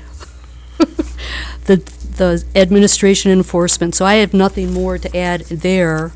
And now I'm clear on the zoning as far as, the districts. So I really don't have anything else. I guess I'm a bit confused this very moment. I thought we were on 16, which is the short-term rental stuff. We are on, Comparing people's- no, we're on 15. We haven't gotten to number 16 yet. 15. But why do I keep hearing 360 get shot up? I thought that was, Because 360 Because is 360 what 15. We're recommending the board just. That's where the changes are, is in chapter 360. Changes are in chapter 360 that we're recommending to the board. That's correct. there's a lot of numbers being shot around. Tell me about I was it. just God. I had to learn Roman numerals and everything for tonight. I went back through all the Super Bowls to determine just exactly what the Roman numerals meant. Okay. It helped. Okay. Okay, we're good. Any other discussion on 360, item 15 on the, I've got a motion and a second. Okay. All in favor? Aye. All opposed? None? Motion carries. Now we're on 234. Yeah, Okay. I see what happened. Now we're going It was to- just a lot of numbers people were saying. No. I was trying to shuffle between papers and I got a bit. Okay. Well, and with regards to that, just quickly, if I could make a side note, like maybe in the future when we have these pages like this, it was a little confusing with it being double-sided. I know you're possibly trying to economize a little bit, but then with being front and back, they got mixed up, so. They got that mixed caused- up. It's They got mixed up. It hard was- to it's- segregate them. It's very hard to segregate them until we change policy and people get laptops and that. These hard copies, they just need to be easier to follow, but I just wanted to make a note of that. I would I think agree, we but all I realized struggled. they're trying to save paper. Yeah, but in this instance, we gotta vote these things right, and so. And I'm gonna use that as my excuse why I kept reading everything wrong tonight, okay? Yeah, it doesn't work. All in favor? Shoot. Nice try. Oh, well, I tried. All right, next item. Discussion and possible recommendation to town board. Recommendation for proposed amendments to Chapter 234, licenses and permits, Article 7, short-term rentals. Okay. Madam Chair, if I could, just because Yes. it was referenced during the public hearing, I do want to make sure that I cover the edits that are in 234 that are not just updates to the clerk treasurer section. So there's two areas primarily that are referenced here that are edits. One is under 234-58A9. That is where the zoning permit is a part of the short-term rental license application. And the other is 234-61I, which codifies the property manager. And I would just point out, we reviewed that at the last meeting, and the adjustment to language was made consistent with what the direction was given by the Plan Commission. Okay. Do I have a motion?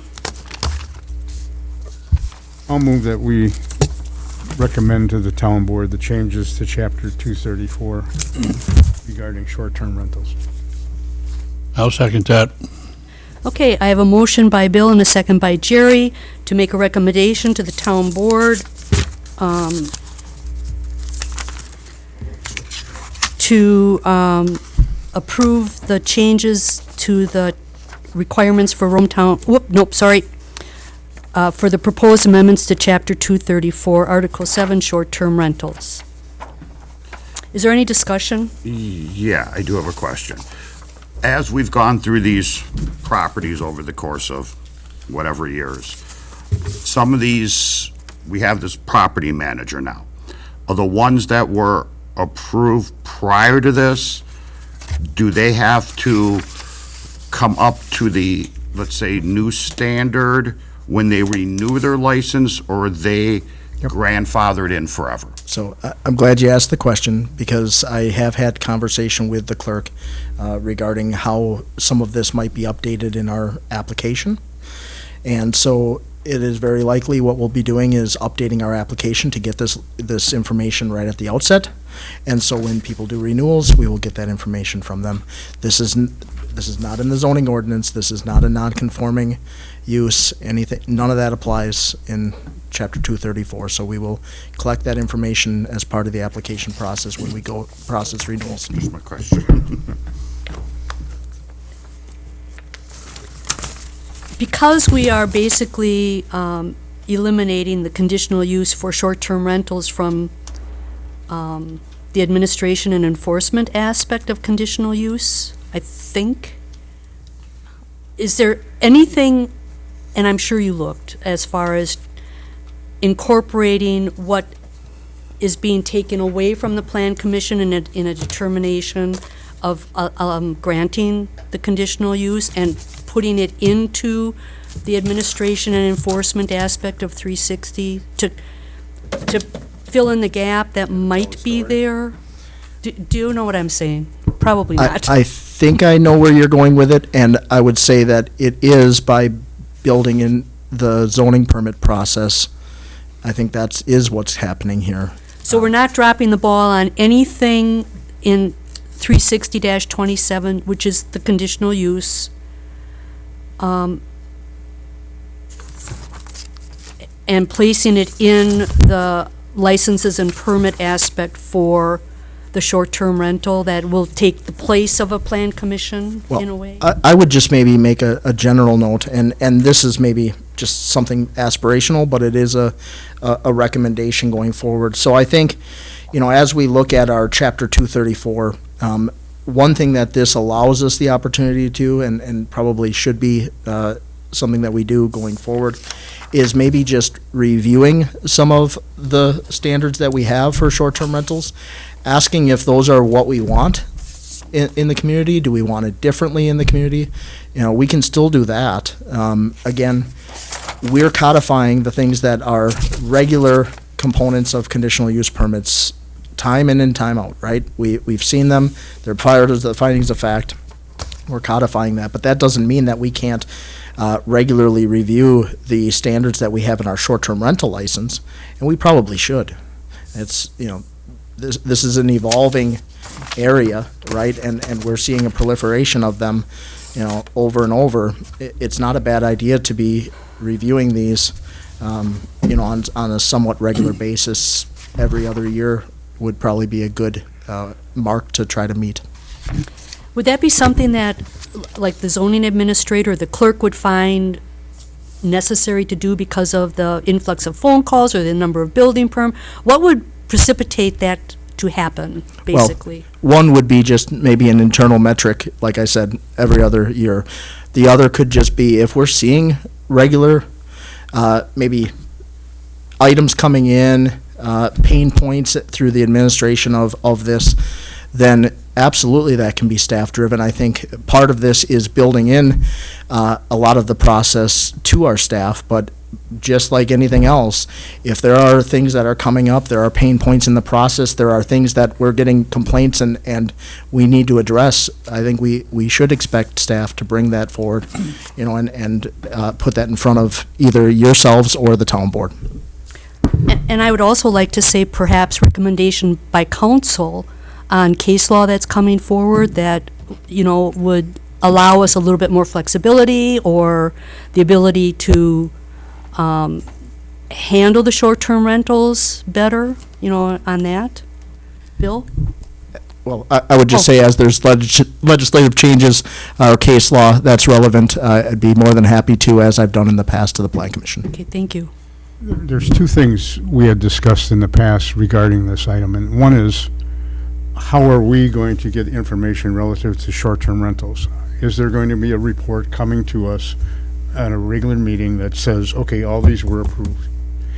She has the ability, the way it's written, to bring oddball ones to us that she wants help deciding. But we need to, I guess I'm asking... The criteria? I'm asking for a report, at least for the first 6 months of this process, be provided to this board so that we can follow, or this commission, so that we can follow the approval process that Lexi will be doing. And that's something that I think you were asking for, Madam Chair. Secondly, just this week, the city of Eau Claire put in some interesting items for short-term rental. And I know Nick knows what I'm talking about, and I'm not ready to jump in. I'm waiting, but I think we need to take a wait and see. One of them was putting limitations on the number of rentals. The other was to not only the number of rentals, but also the number that they can be rented, the number of times or number of months that they can actually be rented. So two things that we need to keep following as they progress. I'm not ready to do anything about it tonight. I believe one of the areas that they put in that's being discussed, and that was something that has come up more than once. It's the area that we can regulate number of days in a year period. We have the ability to do that. Just a reminder that in the past, as we've discussed that, I think some of the concerns has been with basically edging out a season. Right. because some of the maybe higher rental seasons end up being where the rentals occur. That's been a part of the concern with that. The other concern was exactly how we monitor and document that based off of maybe the first rental of the year, and and then running that 180 or more days, whatever that would be. But absolutely, we've had those conversations. We still have the ability to regulate that if we choose to do so. It's always been in the revised statute. I am hoping to create a database of sorts of these short-term rentals. If you guys want to take a peek, I made a sample of this month's short-term rentals to kind of show you how I'm looking to go forward with it, and then you guys can give some input if you want some more information, some less information. I kind of have it set up in two different ways because there's some information that's not going to be forward-facing that I have, but it's just information I have kind of to show you guys some criteria that I was thinking, but I'm not going to have the public seeing it. So this is what I would have kind of be the public facing. So this is what I have. So this is called the story map. So this is a short-term rental list. I don't know what I'm titling it right now. This is just neither here nor there. So this is just explaining kind of what a short-term rental is, explaining why we're doing a story map, explaining what how the process used to be, and it's going to explain when the process changed. Ignore the fact this is .com. That's dated. When the ordinances officially get changed, I will also change them here. So I will have the ordinances for both short-term rentals and 234 as well as the ones for zoning.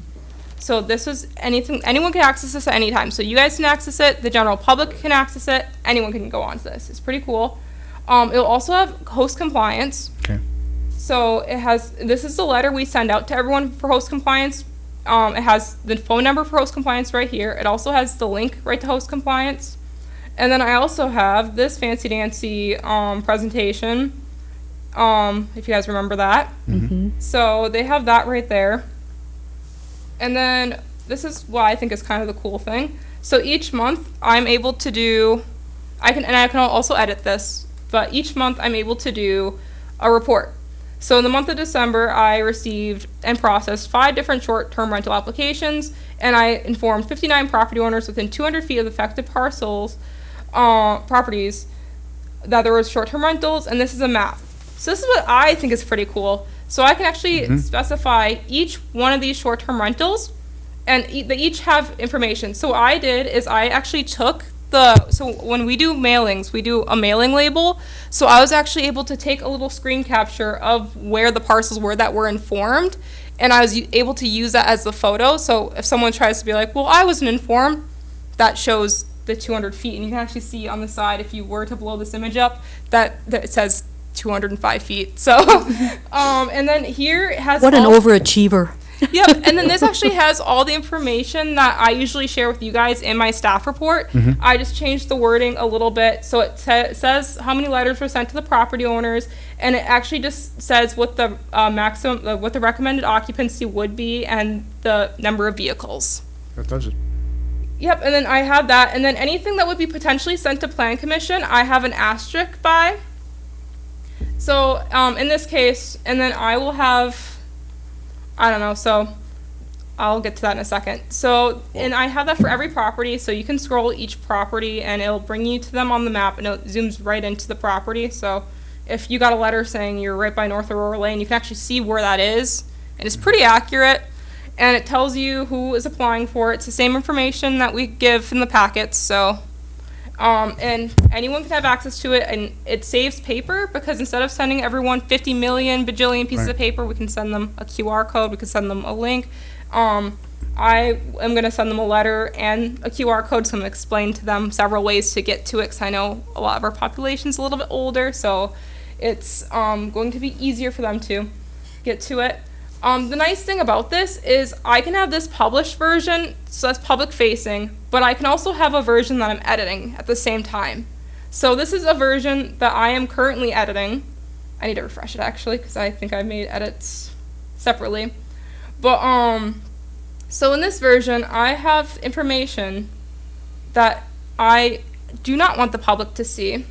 The public can see it. There's not anything actually sensitive on it. Like, I think on this one, let's see. Scroll up a little bit. I changed it to .gov because I saw I that. want the public to see it. This is not the place to show it. No, it's fine. This one's fine. I should actually switch the camera. That's a good catch because I did not switch the camera. But if for some reason, like in here, so right now it's December, but if I was starting to get rentals for January, but I have all December's published, but I'm starting to get January's in, I can work on January's while December's is up.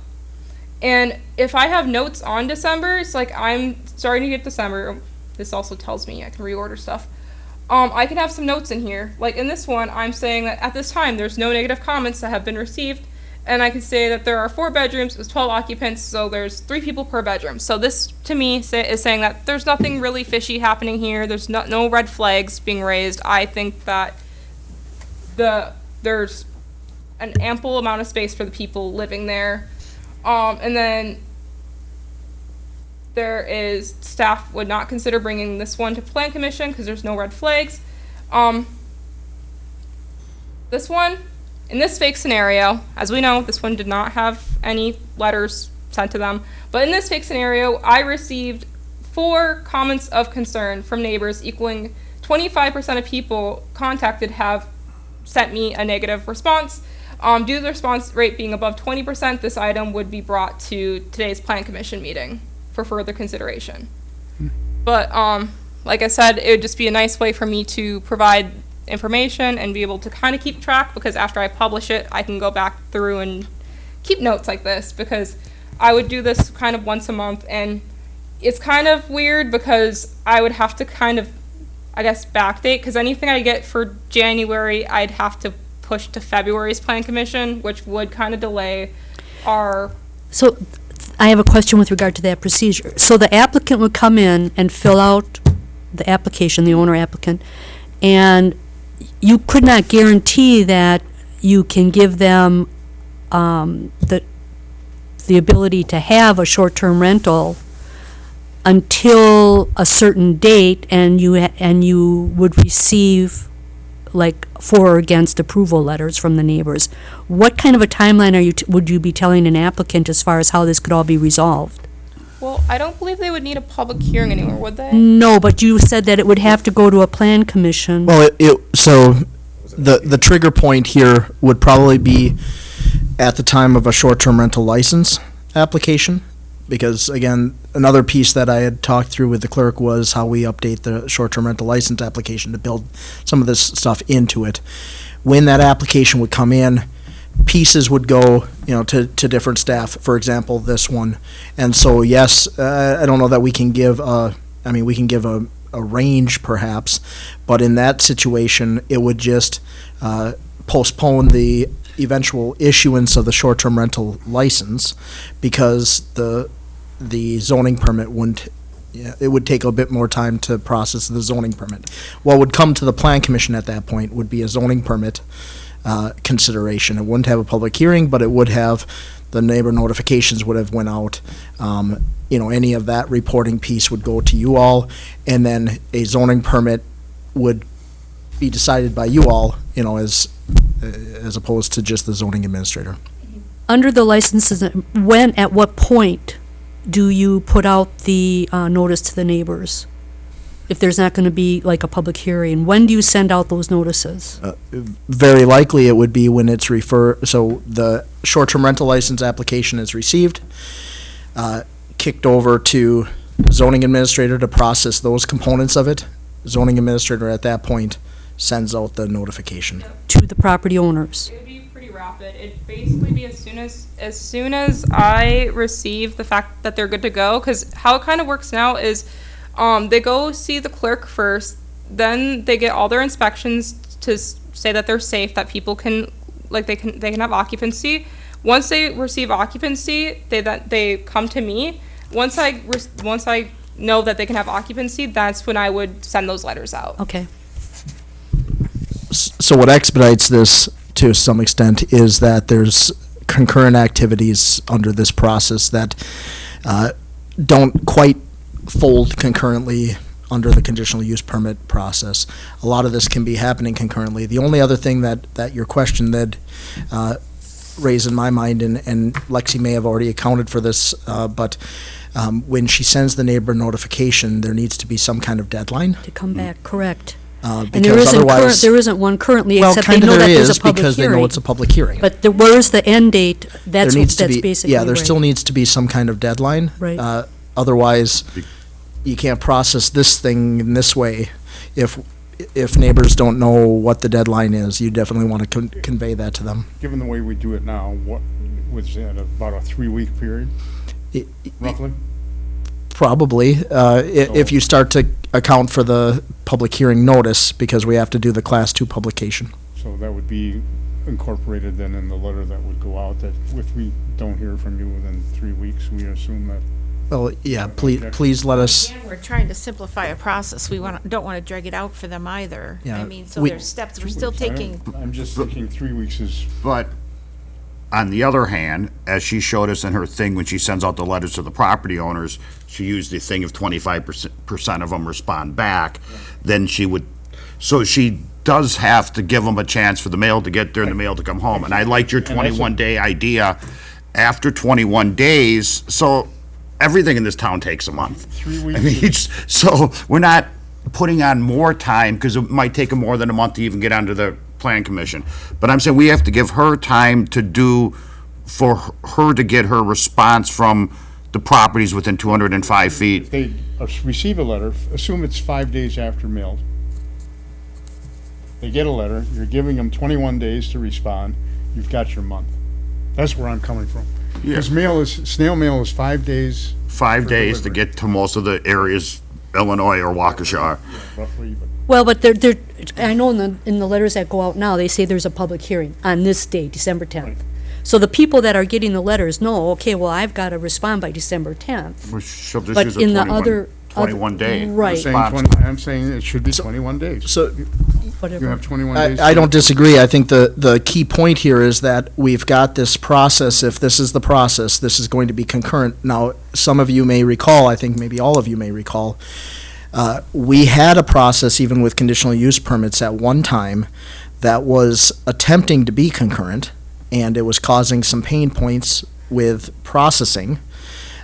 If you recall, at one time, we were allowing the conditional use permit to come in, but we weren't getting the checkoffs All that we completed, needed. correct. And so we put this current process, the conditional use permit process, in place. It did extend the timeline. It will, because we can do some of this concurrently, it will bring down that timeline, even if we are setting the 21-day, 30-day kind of window. That was the point I was getting at. It's like, Yes. we're not trying to, for the people that might be listening, say, oh, they're making it harder for me. No, we're not. We've simplified some things that are speeding it up, but there's certain steps that'll still take time, but they can run concurrently, and Yeah, it's gonna be the net quicker. result will still be more efficient, no Yes. doubt, because currently what we have is somebody has to meet every check on the short-term rental before they get to the conditional use permit. We put that in place because we were getting incomplete applications, lack of information to you all.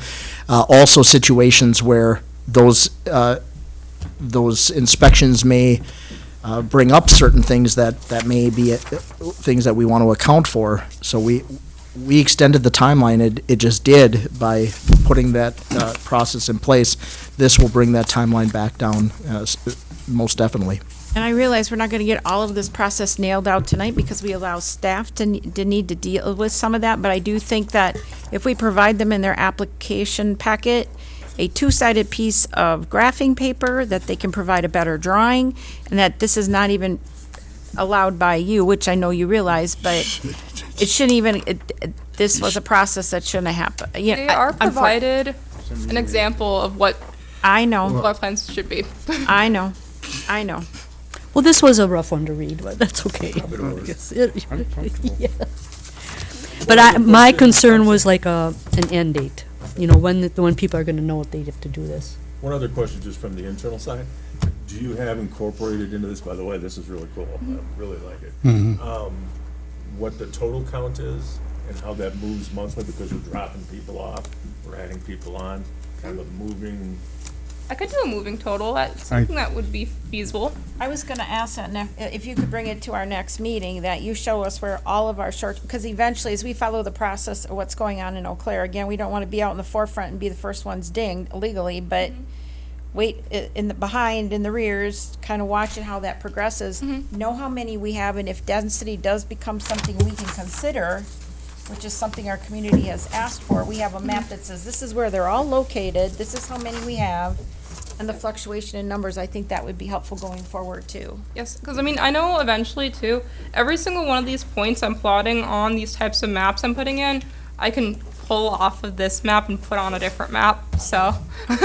I think I feel comfortable moving forward. so. Well, I do have one other question, I guess, and I think this is something that Nick would probably have to address. Under 23462, adding a number 8 for revocation. And this, 34 what, did you say? 23462, Revocation. revocation. And this is dealing with when it comes in front of the public, of the Plan Commission. You know, you've had all of these different kinds of complaints, or people are opposed to it. Depending upon case law, or whatever we find, or, you know, whatever determination is made, that we have a revocation provision saying a determination made by the Plan Commission that the operation is detrimental to or endangers public health, safety, or general welfare of the occupants of surrounding lands. And I know it's I don't want I won't do that. Okay, well, no, it's a determination made, and that would always be on advice of counsel. Well, but understand that that's going to require due process, and there's going to be a hearing that's going to be involved. It certainly is not as easy as making a simple determination. Okay, well, I just thought I'd ask. Not me. Make it a little.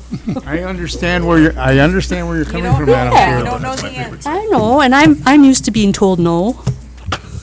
I understand where you're coming from, but that Okay. is something I do And not want to be involved just- with, because that'll take you right into court. Okay.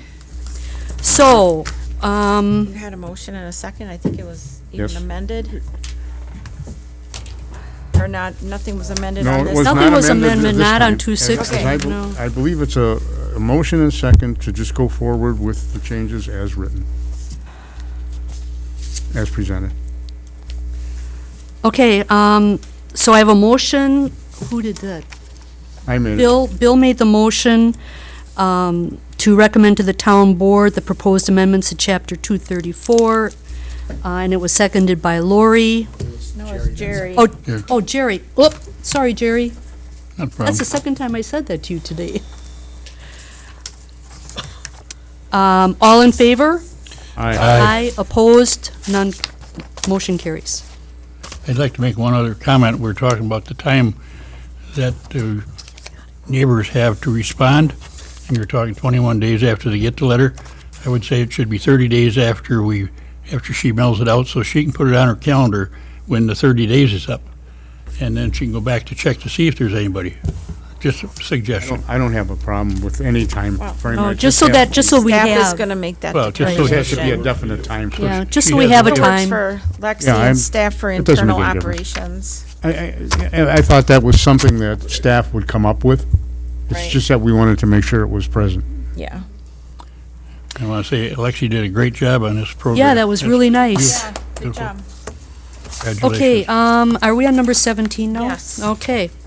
Discussion and possible referral to future agenda, review of town ordinance requirements for Rome Town Center District, Chapter 360, Article 17, and consideration of recommendations from Rome Town Center Subcommittee for Unification of Form-Based Non-Use Controls for Sub-Districts. Discussing that tonight. Which one is it in, It starts with zoning, chapter 360, zoning, Yep. Article, Town Center Sub-District? Article 17. Yep. I can read my Roman numerals. So during the November 22nd Rome Town Center Subcommittee meeting, it was made a recommendation from the committee to the Plan Commission to consider the current zoning within the Rome Town Center, specifically surrounding the non-use controls, leading to a possible rezoning of the Rome Town Center. This would help to achieve a more uniform RTC and would align with the 15 recommendations from land use specialist Sam Schultz.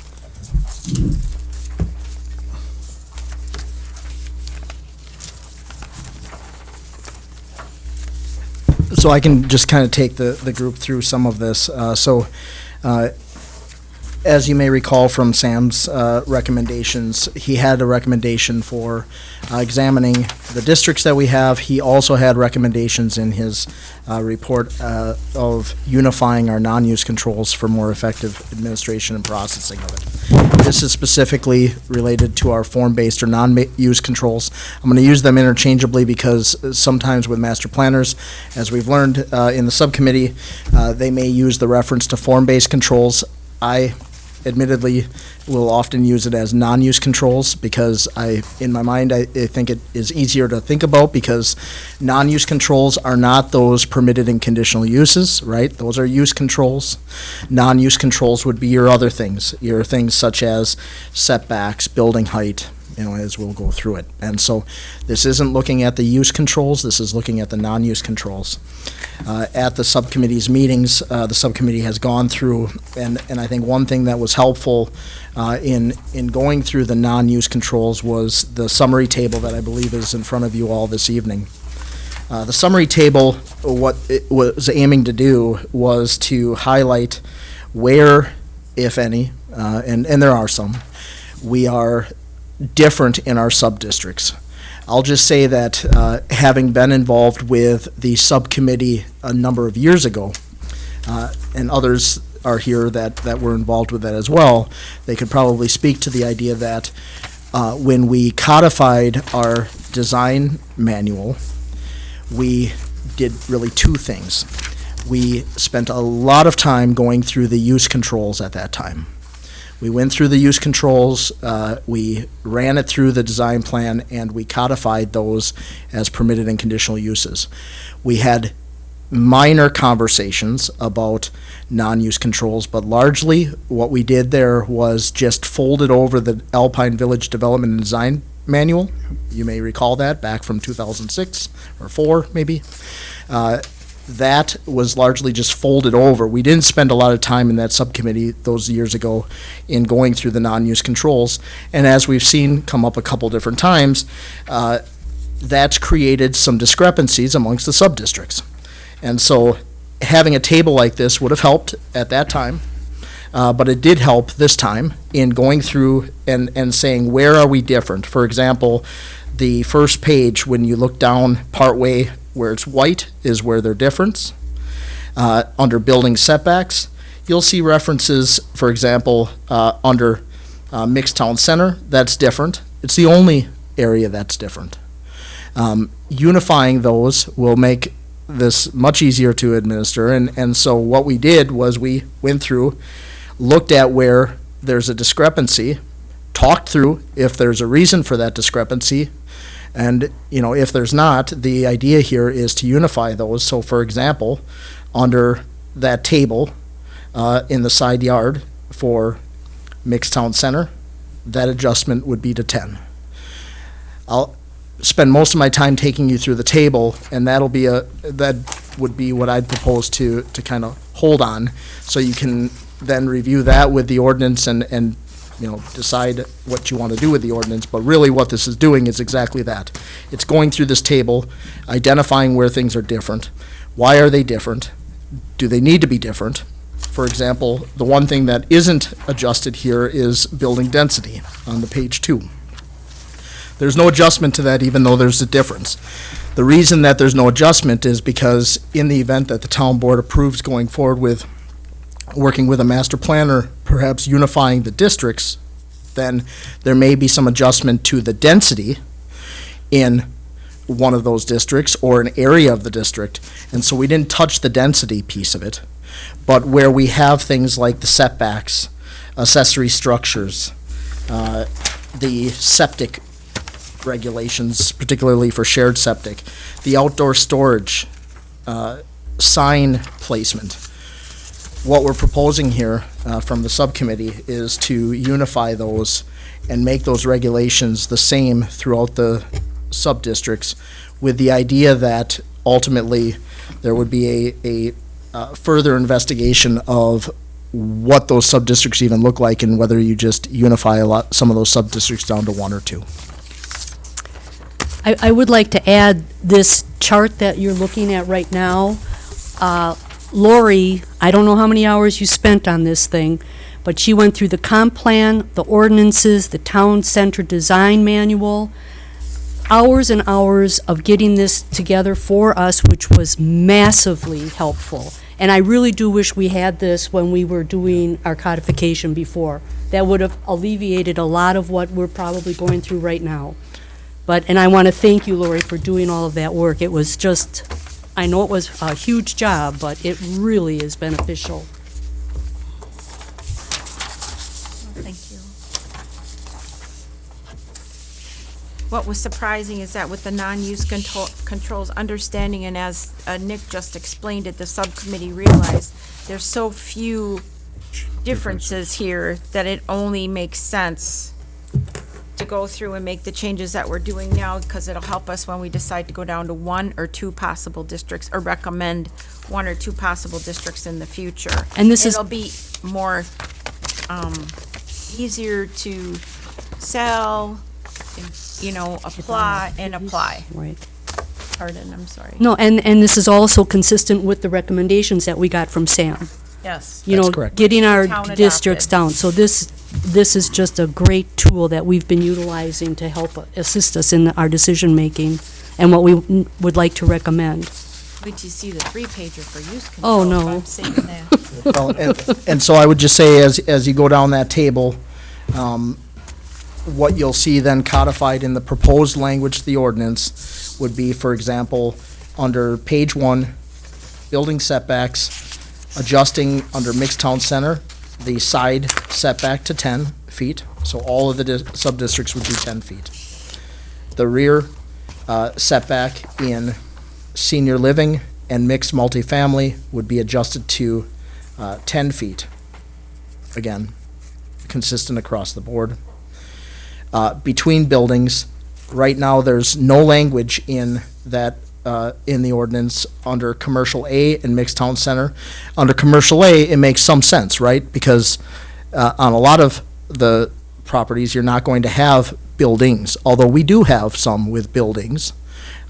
We don't have language in there, for example, even under mixed town center, for distance between buildings. We should. Again, the sub-district didn't have conversations about that.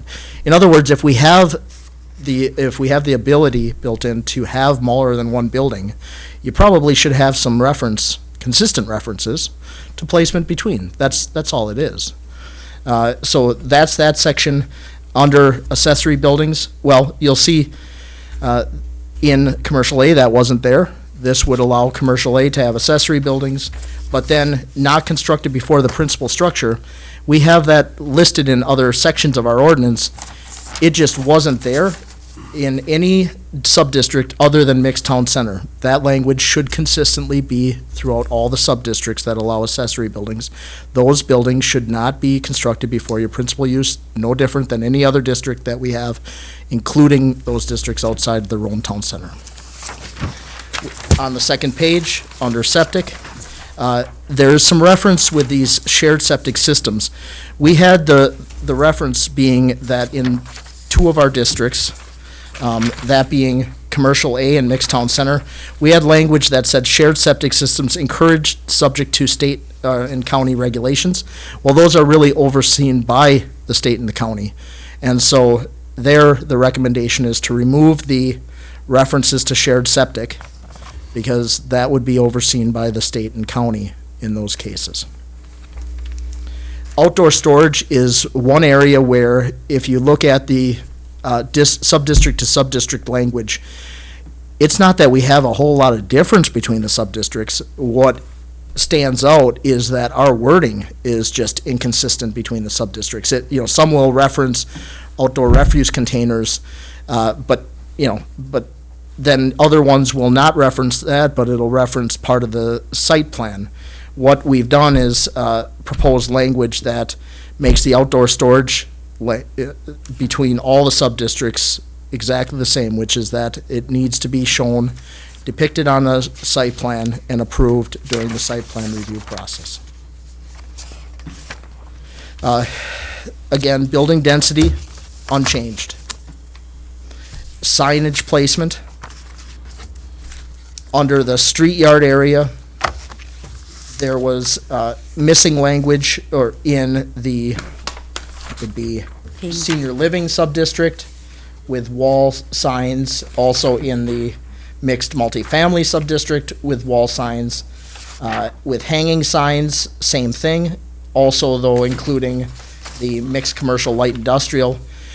As we walked through this and realized that all these different sign regulations for placement were inconsistent between the districts, and started to talk through, is there a reason for that, or do we want to have that? I think what it really ended up boiling down to was that sign plan is referenced as part of part of the application and should be included as part of the application. It hasn't always been. I think it's a recognition that we need to be requiring some of these things as check-offs before it gets to the Plan Commission. We have a pre-application process. It's required, and we really should be making sure that those things are handed in.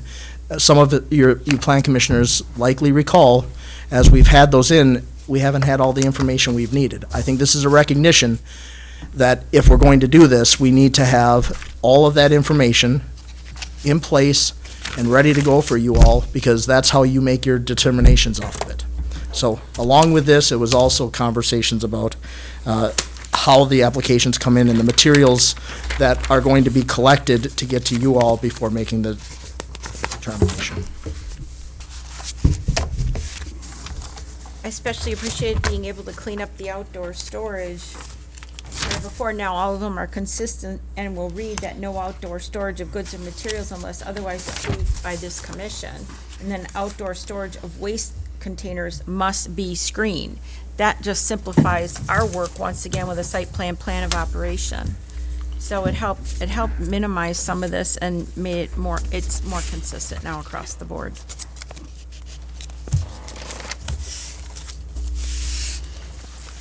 I'll move that we approve, I think it's a recommendation. It's a referral to the. Referral to a future agenda. It would be referral to the next agenda, and then my next question, so I'll ask it now, will be, are we setting it for the public hearing? Is that what we are doing? yes, that would be my, I would move that we set this for a public hearing on the next agenda. I'll second. Any discussion? I think there still needs to be more discussion before we go for a public hearing on the Rome Town Center. Call your vote. What kind of discussion were you looking for? On what topic? Well, just call your vote. I'm good. Well, I really would like to know. Really, okay. Think about, I've come before this Plan Commission on some of these items, and this Plan Commission shot me down lock, stock, and barrel. Now that it's typed in red ink, this Plan Commission is behind these changes. I don't see how that's possible. I mean, if you want to get to specifics, Would you like us to keep it the way it is then, Tom? actually, yes, at this point I would. Okay. Any other discussion? You have a motion and a second, so take Okay. your, I have a motion by Lori and a second by myself to put this item on for public hearing at our next meeting. There's more discussion. I have a comment to make, just so people know that are home listening and are aware. That subcommittee was appointed by the Rome Town Board. and went forward with a certain specific direction, and this falls under the guidance given to that subcommittee. Well, if we're still having discussion, I was also told when I did not get put on that committee that this committee would come visit all the businesses within the Rome Town Center before this went back to the town board for a vote on it. And as of this point, nobody from this subcommittee has visited either of my two businesses in the Rome Town Center. And I would like to, as I advised Tom, that what we are doing with the town board is asking for a master planner to assist us to go forward, because at this point, we're at a cross in the road in order to move forward on these issues. And that after we got the master plan in place, if possible, with the town board's approval, that he would advise us, or that master planner, whoever that might be, would advise us on what direction to take. One of which was to, and we're very excited about, bringing the public input into this plan and addressing all of these things with the business owners in the park. It has been said, and it will be done. And I hope Tom understands and appreciates that we are following a very rigid guideline to do it correctly, and it's not like we're going to shut out our business owners, nor are we going to shut out any public input in this. And I hope I can assure you that that is going to be done, and we have every intention of doing that. Maybe I misunderstood the motion on the floor then, but I thought the motion on the floor was to recommend to the town board to approve the changes in chapter 360 in the pamphlet we got with the red writing that's typed in it. Am I wrong on the motion? That would be incorrect, because this is a zoning ordinance. This needs to be go through a public hearing before that can happen. That was not the motion. I might also add it, just with Lexi, at our last CDA meeting, that we're also talking roundtables in Q1 with local business owners, and to have input at a roundtable session with the CDA conducted with the assistance of possibly the planner and other sources that can help us best facilitate that, because not everybody believes in the surveys we conducted or the results in those surveys. So there's other options we're exploring, as well as the one that it will be a facilitated session with input, so it's organized and we get the right input at the right time. This is one step of many of moving this town forward. Yes, the CDA does want to do some business initiatives with businesses within Rome. It was discussed at our last meeting. Madam Chair, call the question, please. Okay, there's a motion and a second. Could you repeat the motion for me, Nick, what the motion was? There was a motion by Lori, second by Diana, to refer this item to the next Plan Commission agenda for a public hearing and possible recommendation to the town board. Any other discussion? All in favor? Aye. Aye. Opposed? Aye. Motion carries. Okay, I'll move that we adjourn tonight's meeting. I'll second we that. do have to have agenda items for Oops, next. I'm sorry. You are correct, and I did actually have one. I'll just bring it to our attention that in Q1 of 2025, we will be looking at, we've budgeted for, and we'll be looking at starting work on the comp plan, which is needed to be done, and I believe we'll be able to do a lot of that in-house due to the ability of our current zoning administrator and other items that we can follow a number of different plans that Rebecca, who we went to training and saw her speak, she's done plans for other communities around the state that are very good. Lexi's familiar with what they do up at UWSP. We have the assistance and guidance and resources there that we could probably do a lot of that on our own and save some money. But that'll be something we'll be looking at, so that'll probably come as a referral from town board back to the plan commission. And now that we've freed ourselves up from conditional use permits, we'll have some time We'll to go do every other that. month? Don't be funny. Can't be that lucky. Well, I was There thinking wasn't of, much on the agenda besides, I mean, most Well, of we our, gotta, I just said we gotta work on the comp plan. We got to get there first. every other month. okay, and the other agenda item was brought up from Mr. Murray on that 66 feet access easement. And I guess if we could have a report from you at the next meeting, and then we can do a discussion on, What to do? and recommendation. Not, I don't know if we can do a Well, recommendation I don't at know. that point. I think we need the information of what this affects, this change Yes. affects, We need I'm before full we can even make a understanding. decision as to whether we want to recommend it. 'Cause we I'm don't know not what all the- mistaken, Nick can confirm this, but we put 100 feet in there to eliminate flag lots. Yes. I That's a big believe, part of it, N- Jerry. Flag lots. Not only that, Like but that's exactly what it is. not only that, but Okay. also understand, Sure he's and I'll right. just maybe set the stage because you'll see it fleshed out by the zoning administrator.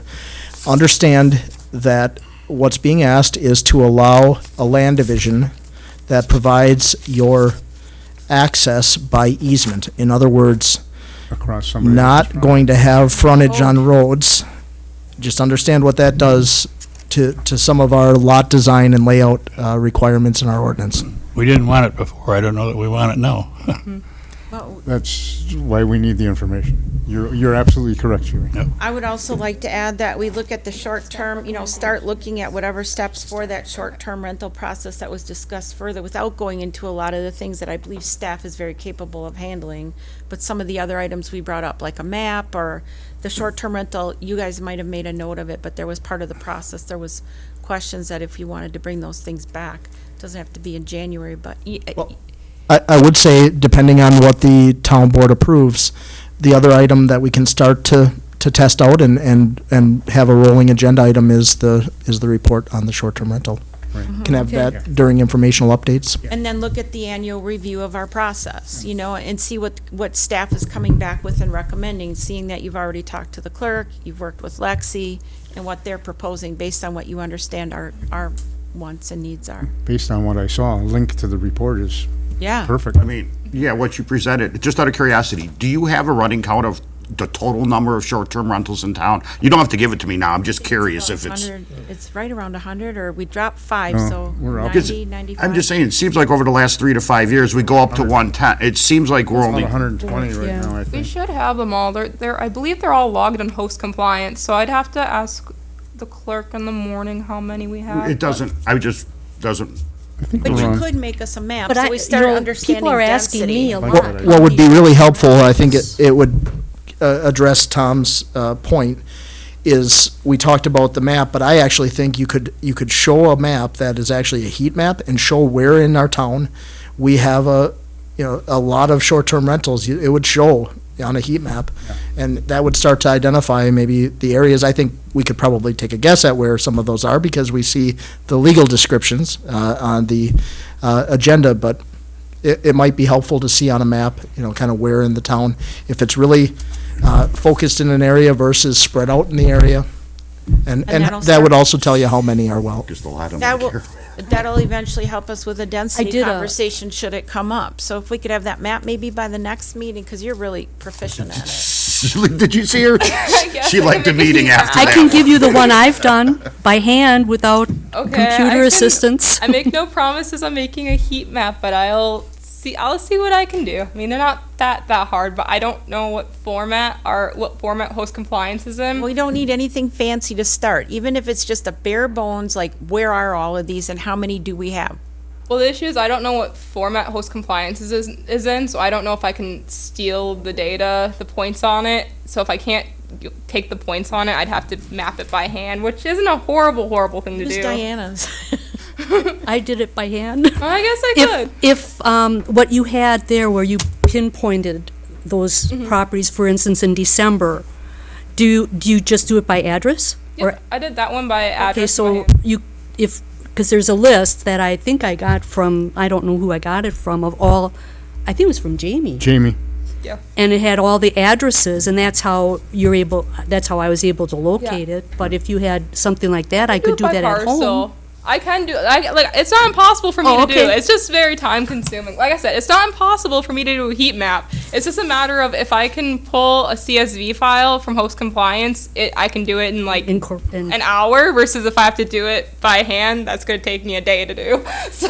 Well, if you can, Yeah. you know, Don't put high priority on it, but yeah. Exactly. Right. It's not a high priority, but eventually. I'll try. I made Not motion. yet. We have to next set the meeting next date. meeting date.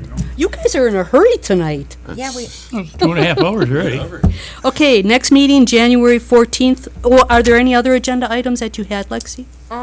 We do have a site plan, finally. I got it from the person who's been saying they'd submit a site plan for the last 3 months. Okay.